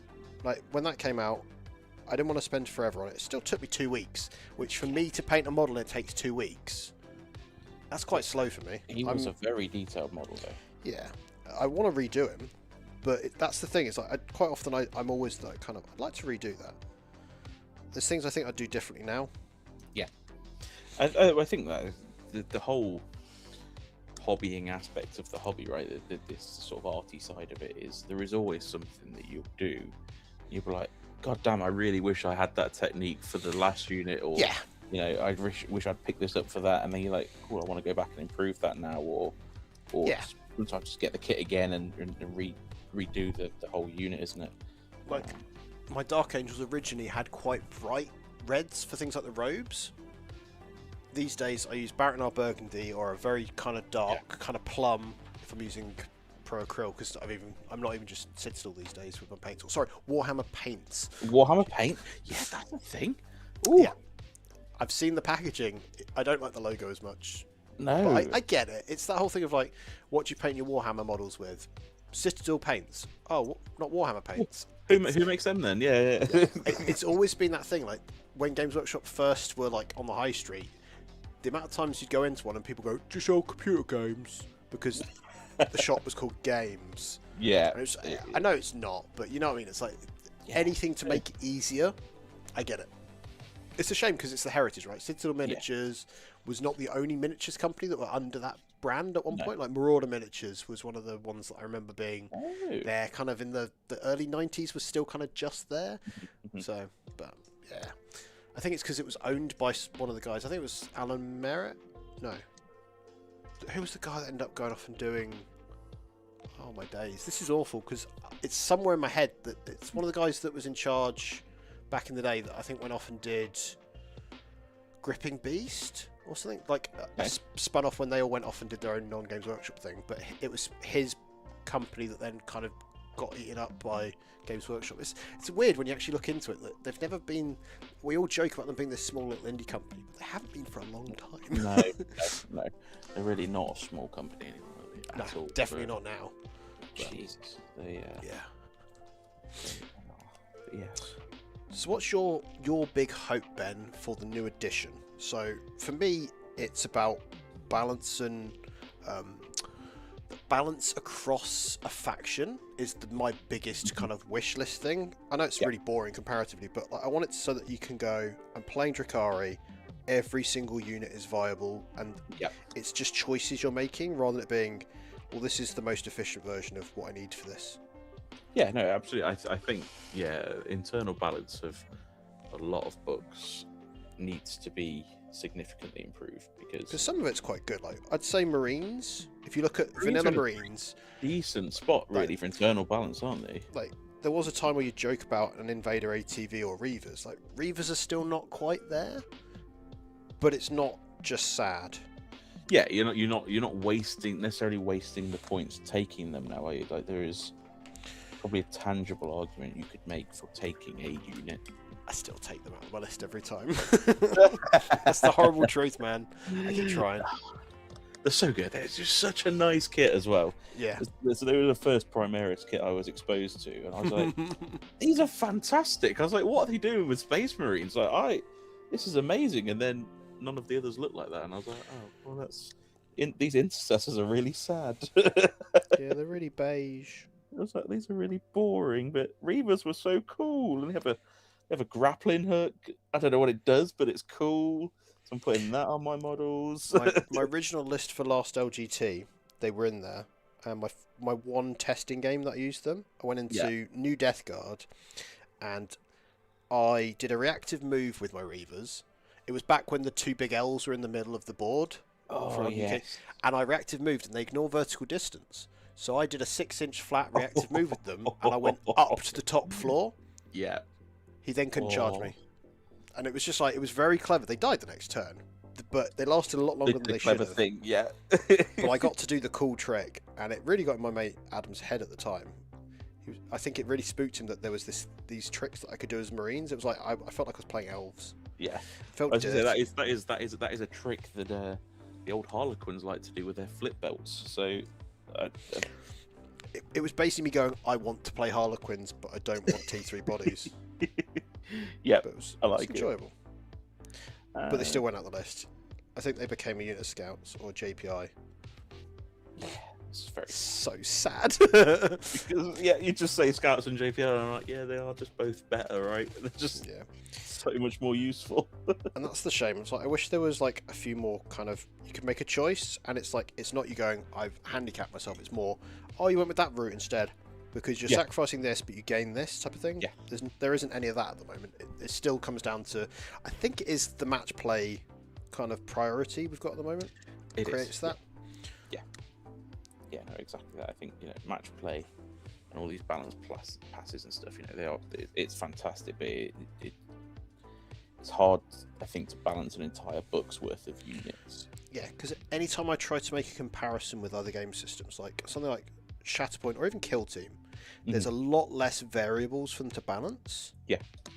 So of course it's going to be a more balanced-ish game, like as a pickup game, perhaps. But that doesn't mean it's any more successfully balanced. It's just more potentially that it's easier to do the balancing. Yes. I suppose. Yeah. Yeah, that makes a lot of sense, right? If there's less stuff to balance, in theory, it is easier to balance, right? You'd hope. As long as it's the kind of the maths of like the amount of things to balance and the amount of people to do the balancing, and then the play testing and data feedback. So I think they're getting there as a company. They definitely are doing better with it. But I think as well as the kind of the internal balance of codexes to be a little bit more level, I'd like for the game to feel like you can just play a pickup game, whilst not necessarily the speed that things change and progress, but just the fact that it doesn't feel like you can just go, right, we have to play a very quick pickup game, here's the terrain we've got. If you don't have your symmetrical terrain, all this sort of stuff, it becomes quite a depressing game to play sometimes. Yes. And I think that's a little frustrating and a shame, really, because you can't play with that, like one of your casual guys down your local club and just go, let's have a pickup game. You have to fully prescribe what sort of game you're going to have, what sort of type of list you bring, what terrain format / missions, and at that point it becomes a serious game. It's not two guys rolling dice, and this is a slight shame to that. It can put people off as well, right? Like, there's a friend of mine, another Ash. He's sort of not played for 9-10 months now. Yeah, and he can't even. He just can't pick the game back up again because feels like he's so far behind, and everything is just so involved and intense in terms of match play. Yeah, like, I just 100%. Don't know where I'd even start again. And I think that's the problem, is that as much as it creates this ecosystem that the competitively minded people, and I consider us that as well. Yeah. Like, we can play other ways. Yeah, but, absolutely, yeah. But I've watched people lose interest. Like one of my guys, Dave, one of my local guys, lovely chap. When I was playing, when I first picked up the game, we were probably on par of competency. Yeah. As the additions sped up and got more and more progressively complicated, and he then had things like he had children, him trying to keep enough attention on the stuff, it's impossible. But other games, you can do it. You can do it with other game systems, even when they do have balance and all these different things happen to them. But watching him kind of just naturally fade out because of the game's only kind of its own design, it felt a shame because weirdly this was a guy that I used to play against where he would turn up with Space Wolves, and I'm now stealing his army. I respect that. Yeah, he's going to be at my club on Friday, and he's going to see me with Space Wolves, and he'll be like, the one thing he's going to say though will be, I don't own any of these models apart from like Bjorn, because most of my stuff is the new plastics intentional. Oh, yes, fine. I think that's the thing that's really hit certain people. Like, weirdly, the two people I know that play Space Wolves both got really burnt by the fact that they essentially had an army of Space Wolf models and an army of normal Marines, and they don't talk to each other. Yes. Because of the balance. And the thing is, the more I've looked at this as an army now, I understand it. Because imagine 20 Blood Claws that advance and charge. If you attach a Judicia to that, that's a problem. That's a lot of chainsaw attacks that are advancing and charging someone with fights first. Or that is heroicing through a wall. And it's like, to me, I just went, okay, I get it. But there could have been a better way, perhaps. Like, I think that's the challenge we've got. It's like, yes, I love that we get new models, but not at the cost of like this time last edition. I was painting my second unit of Landspeeder Vengeances, not Vengeances, Landspeeder Tornadoes, the old school ones, and then I went, they've got rules in the index, cool. And then the book dropped, and they went, go to Legends. I went, bad. Hey, at least you weren't painting what are the indirect dudes? The Installation Marines. I had 25 of them, mate. No, John. No, you're an awful human. The thing is, I wasn't winning games with them. But I was usually using a unit of 10 and a unit of 5, but I had another 10, but then I sold them because I could smell blood in the water. I was like, I need to just not have too much of this. I'll keep 15 and see what happens. And then, funny enough, they went to units of 5. Yeah, they're like, oh no, anyway. It's like I had 10 Deathwing Knights. I never had 30 because I couldn't justify it. And it handicapped me, but it didn't burn me. But always very strange, right? It is. It's a strange old game, isn't it? What I would like to see come back in this new edition is detachment building being a bit more involved. You know, like with our old battalions and stuff.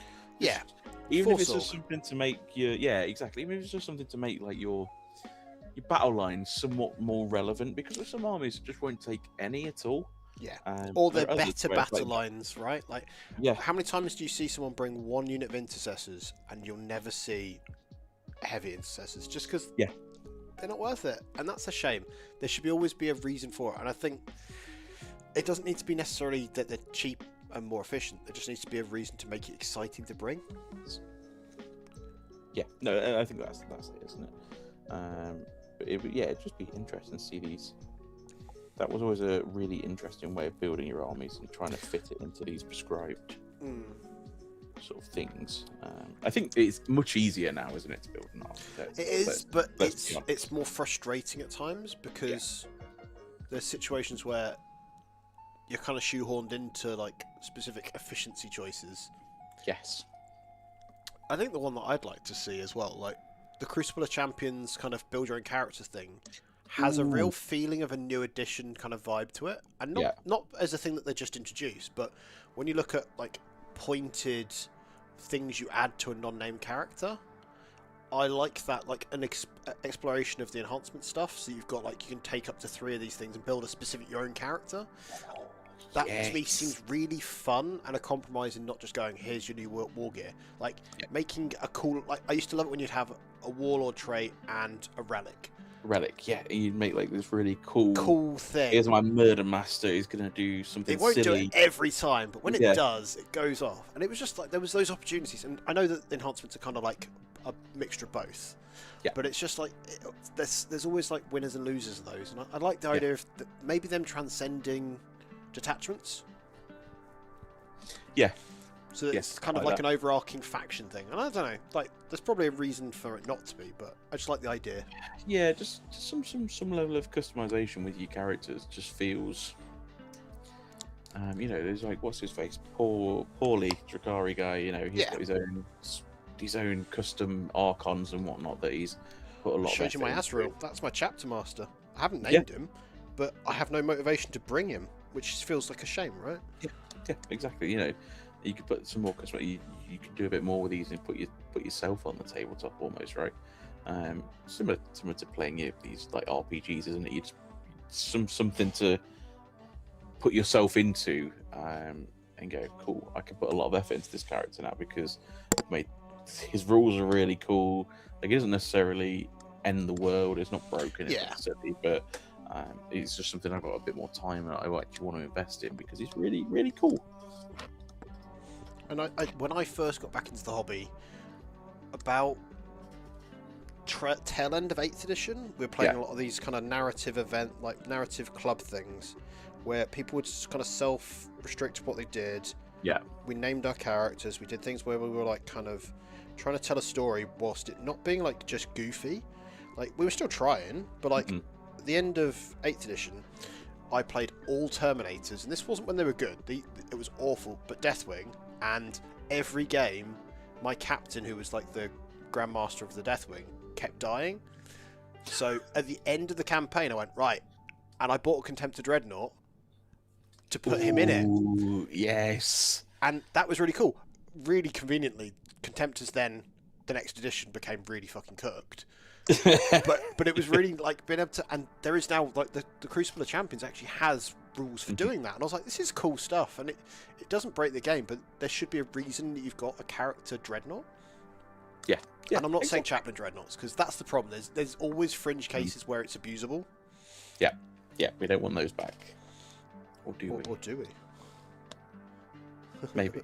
Oh, man. I mean, if it's Lieutenant Dreadnought next, right? That feels like the. No, it's Calgar Dreadnought.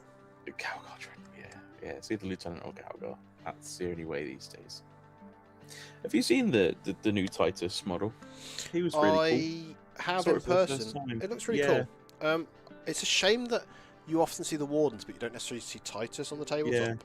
And that tells me all you need to know about where the game currently stands as like how it's played. I don't ever want to be like me slagging off the players for it, but it's about like if you bring him, are you handicapping your list enough that you then are giving yourself a chance of frustration? And I get it, but it's a shame that is an opportunity for it to go wrong there. Yeah. No, but it's a very cool model. Yeah. Even if they did kill off one of his buddies. Was that in the Prime show? Yeah, in the Secret Level episode, which I watched and went, oh, they didn't. At least it wasn't off screen. Yeah. That's it. You know what I've been playing a lot of lately, John? Are you big into video games? I play one video game in a really toxic way, in the same way that I play Warhammer.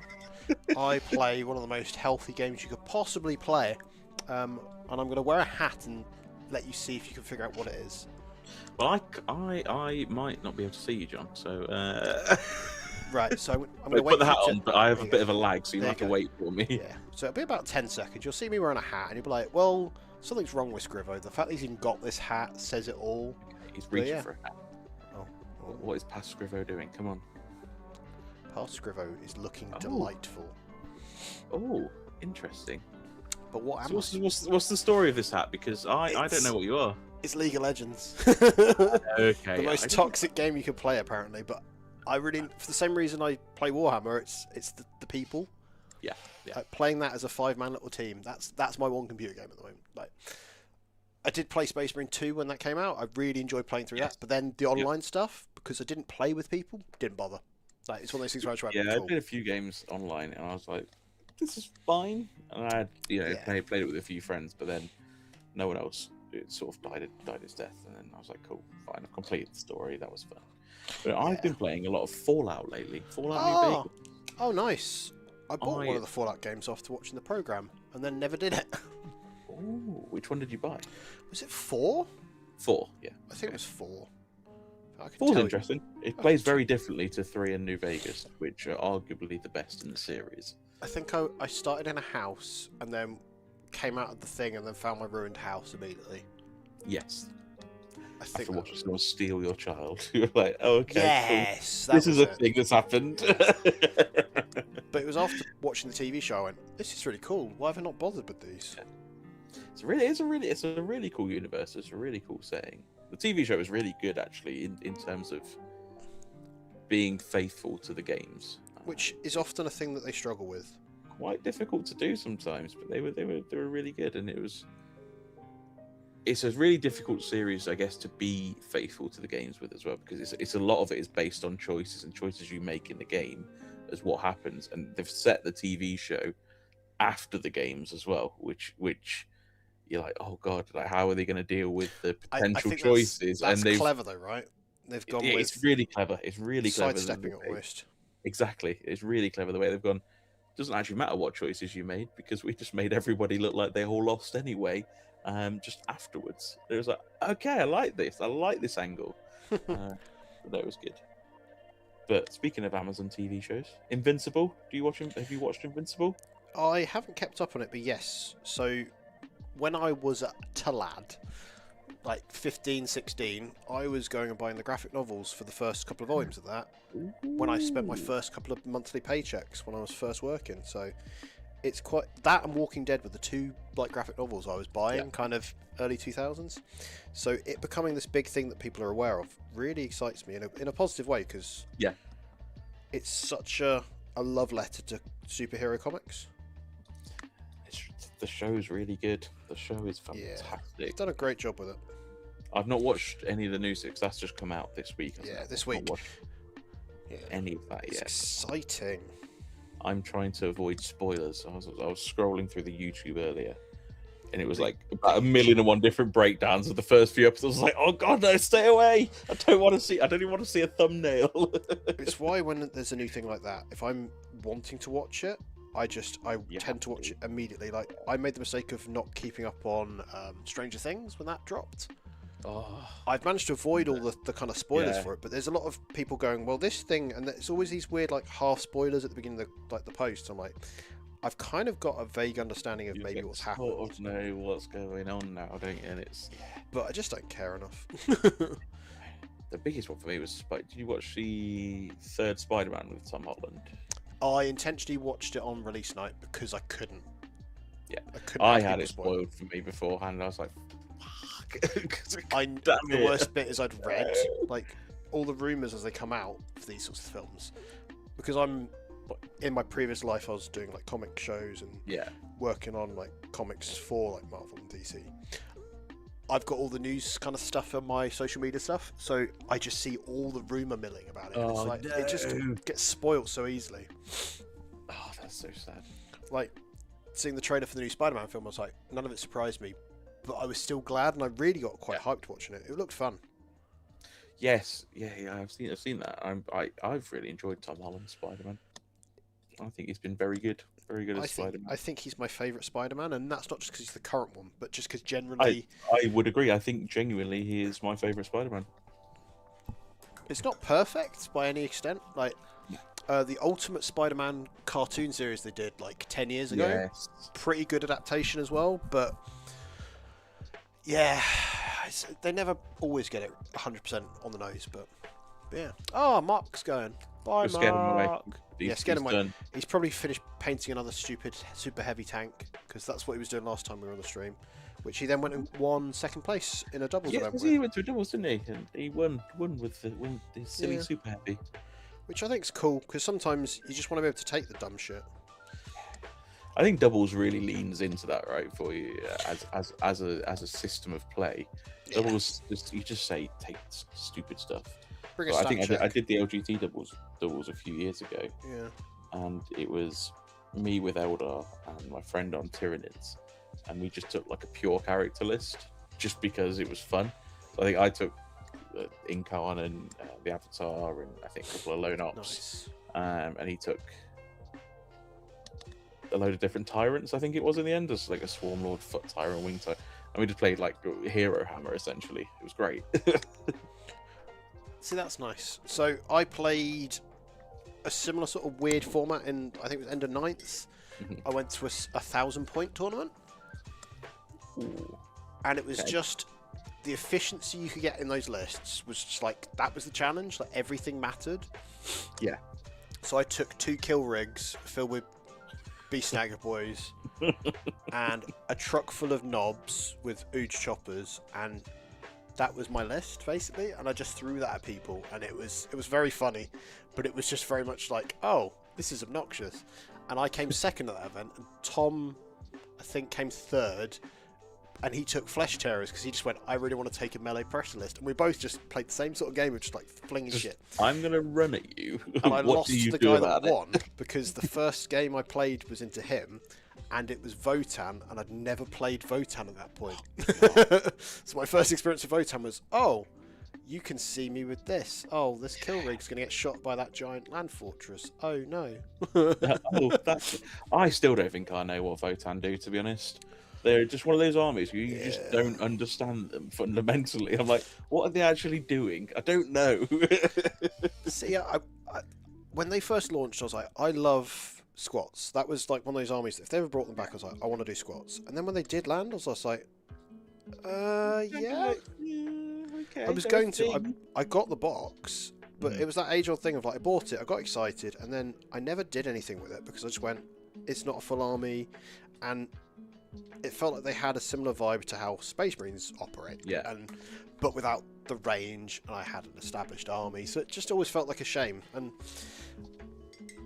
I don't think I've ever learnt that lesson. I keep buying these launch box things. I'm like, I didn't buy Space Wolves, and ironically, I did end up that's buying. the only one you're regretting not buying. And then I got one cheap off of someone selling it on later on. So maybe I just have to be the patient hunter for it, perhaps. Maybe you just have to wait, and it'll come to you if it's right. Awful. Right, I'm going to do the smart thing. I'm going to go to studio mode again, because I think I can show you what I'm painting this time, actually, as well. Here you go. I'm going to show you what I'm working on the camera. It should. You doing a fancy thing? Oh, there you go. There you go. I've only just spotted we got the little fundraiser bar in the bottom. Yeah. Oh, this is fancy, John. Sorry, my YouTube has just caught up. Yeah, man. Yeah, and the like who's subbed and stuff. So I've set this all up to do pretty stuff, but the problem is I use it once every 2 weeks and then forget about it. Yeah. So, but yeah, originally I was going to do yellow shoulder pads so that there was some variety to how these look, but I didn't like the yellow.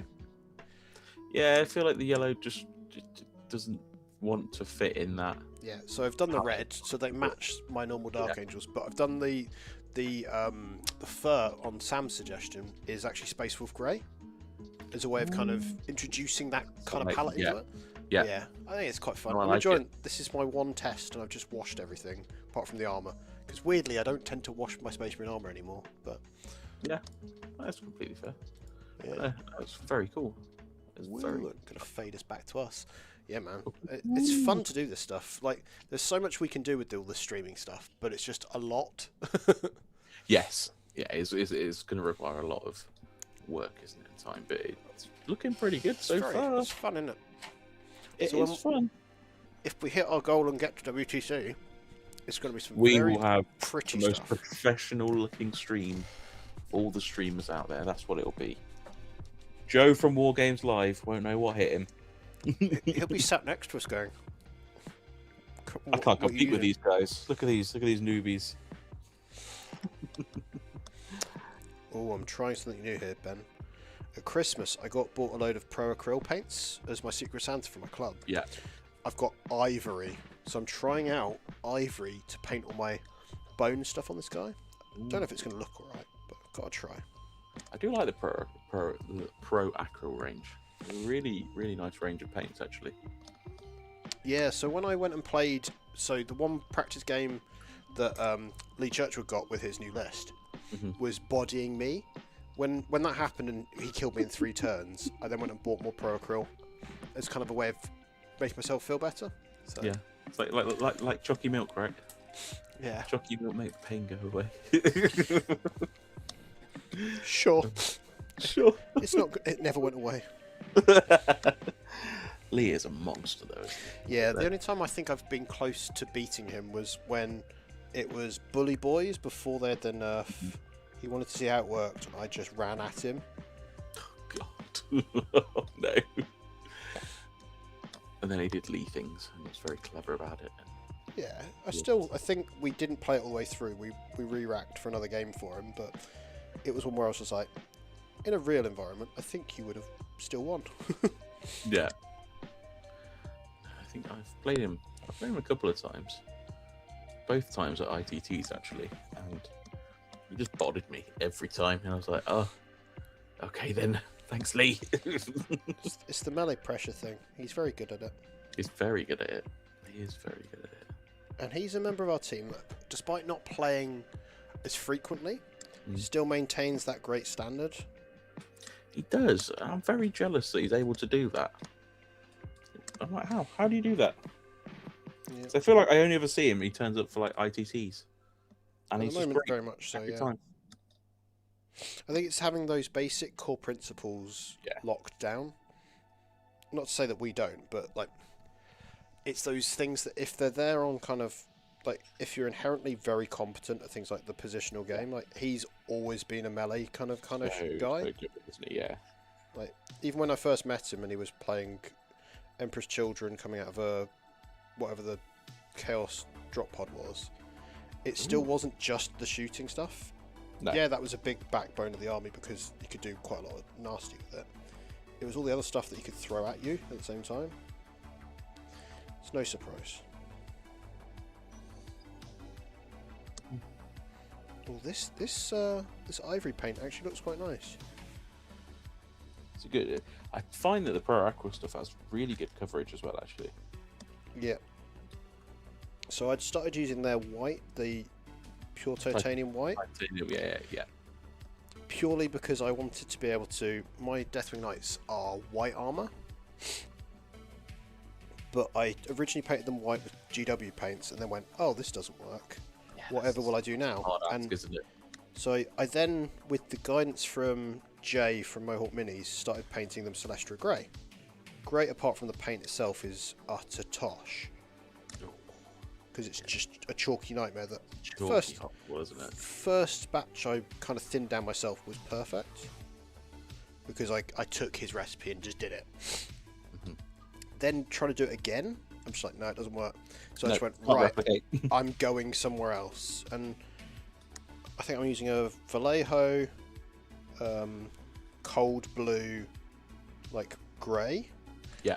As my kind of thing. And I spray it on, and then I've got a normal brush version as well. But I tend to use the airbrush one all the time because it's nice and thin. And then edge highlight with their pure titanium white, the Pro Acryl one. And just that change of like starting darker was a good lesson to me, and that's why like the red shoulder pads. I think they started doing the Mephiston red originally. They're now corn red. Oh god! So it's amazing how like everything's slowly getting darker and darker, but like it can go higher, but not everything. You give yourself the option so you to go higher in the tone afterwards. Yeah, man. Like it. Oh gosh, we have almost been here 2 hours, Ben. We've been here a while, John. We've probably lost all the viewers by this point. What are we on? How many are we on? Can we have a look? Let's have a look. Oh, good question. We are on one. There is one person. That's you. That is me, isn't it? Oh god. That's not always 100% accurate. So, but it's quite late, I guess, at this point. So we could call it a day if you're happy to, because I feel like I tried to do at least an hour and a half. Yeah. The fact that we've done basically 2 means everyone's had their show, and it's been nice just chatting to you about you, Because sometimes It's been enjoyable. the content can often be a thing about a faction or a very opinion-based thing, and it ends up being a different kind of conversation.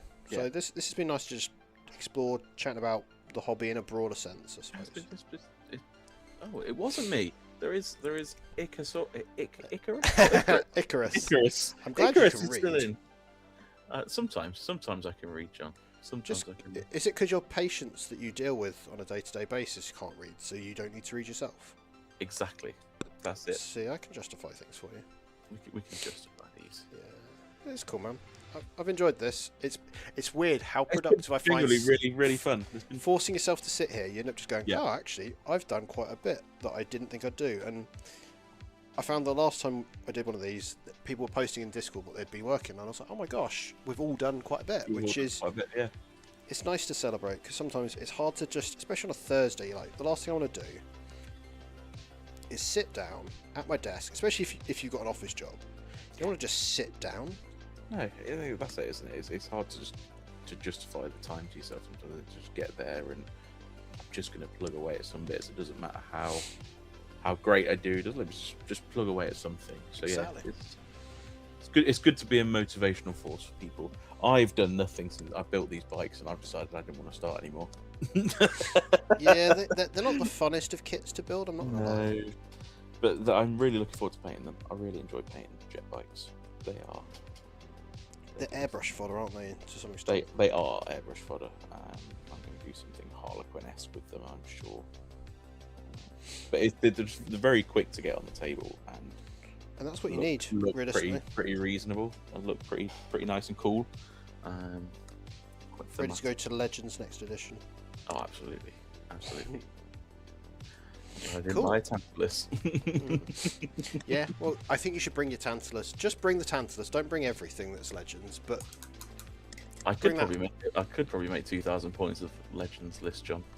oh I my reckon god. for What a, Drakari. just be like, what a legend, and it's just like, Oh, not Vect, because he's not even Legends. it's not even Legends. Probably 18 grotesques, 3 quarterly archons, 3 beast packs. Did Grotesques go? Okay, grotesque went. I literally lost track of them. Because that was where people just basically did Flesh-Eater Courts models, right? It was the Crypt Haunters or The Flesh-Eater Courts. Vargeists or It's- whichever one of the 3 ones that kits built they make. Vargeists, yeah. Yeah. Right. I'm going to put my wet palette away. That's how committed I am to ending. There we go. You do it. Have you got any future plans? Future guest plan, John? I weirdly had a coffee date earlier with a member of the team because that's how I work now. I have my discussions in coffee shops. I don't actually Really operate easy. like a normal human being. Well, it's more like it's the nice place to go and hang out and meet It someone is. that isn't down the pub. And potentially in 2 weeks' time, that's when the next one is. For next week's Thursday show, though, we've got a TTS fight night. I believe there is a Plusov planned, or maybe a Plusov against the nemesis of the Plus, but I haven't got that confirmed, so that's all just rumours. There should be a YouTube members only video tomorrow. I believe there's one being filmed tonight. If not, I'll probably do mine because mine's only 2-3 weeks overdue, I guess. I think I mentioned it on last week's 2 weeks ago stream. Like it's overdue, so that's on me. But we've had quite a busy week for videos, so there is a lot to catch up on, Really good guys. week There's some on cool videos. stuff. Like Chris did one today, I think, about Thousand Suns. It was about Coven, Yeah. which I think they had the one released with Alex as well. Was that this week? That was That a really was- good video. yeah, the fundamentals one. Yeah. Yeah, there's been some bangers, and I'm just like, it's galvanizing me now that I'm just like, I need to do another video again. Yeah. So, and it'll be an Orc video, and I haven't played Orcs for a while, so it'll be interesting.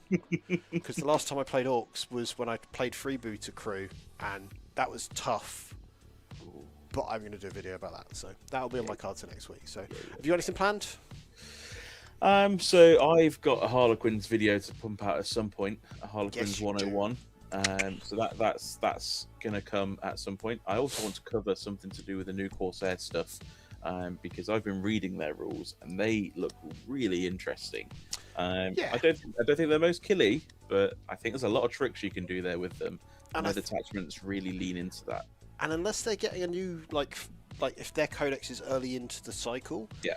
those rules are going to be around for a while. And Yeah, it's absolutely. not that they're going to change; it's all the things around them might change. So especially if it's a part addition change, where it's like things like terrain or whatever get tweaked or something, those rules could suddenly really glow up, which that's fascinating to me. Yeah, no, exactly. And in the bank somewhere, I still have a lot of footage of me painting some Emperor's Children for an ITT that I need to edit and get together and get out there to the world. So that is almost ready to go. It just needs to be filmed. I need to do some not filmed, stitched together voiceover, and send it out to the merry little world. That So yeah, sounds there's fascinating. few plans. Got any games planned in the next week or so? Nothing actually, nothing. So I'm that's a sure shame. I'll have to do a Rob and hit up the TTS chat. I think, and maybe get ignored. Like Rob. Like Rob, just like Rob. Well, I'm going to play Space Wolves for the first time on the tabletop tomorrow, Ooh. so that'll be interesting. So 2 weeks time, I'll be going. I've sold them, guys. I hated them. They're not very good. No, Or I'm sure what I'm you'll going do to is love it. you'll put in the team chat and you'll be like, guys, I'm playing Space Wolves for ITT. This is my thing at the moment. Like, if it's interesting enough, like I'm looking at using the Bastion Strike Force Task Force, Yeah, which is all very battleline interesting centric. attachment, right? It's interesting, and unlike Dark Angels, there is 2 battle line options. They're not Yes. as good as Crusaders, but are they good? I'd say so. Well, Yeah. at least Bloodclaws are. So, but Yeah, we'll see. Yes. So until next time, guys. Thank you for watching.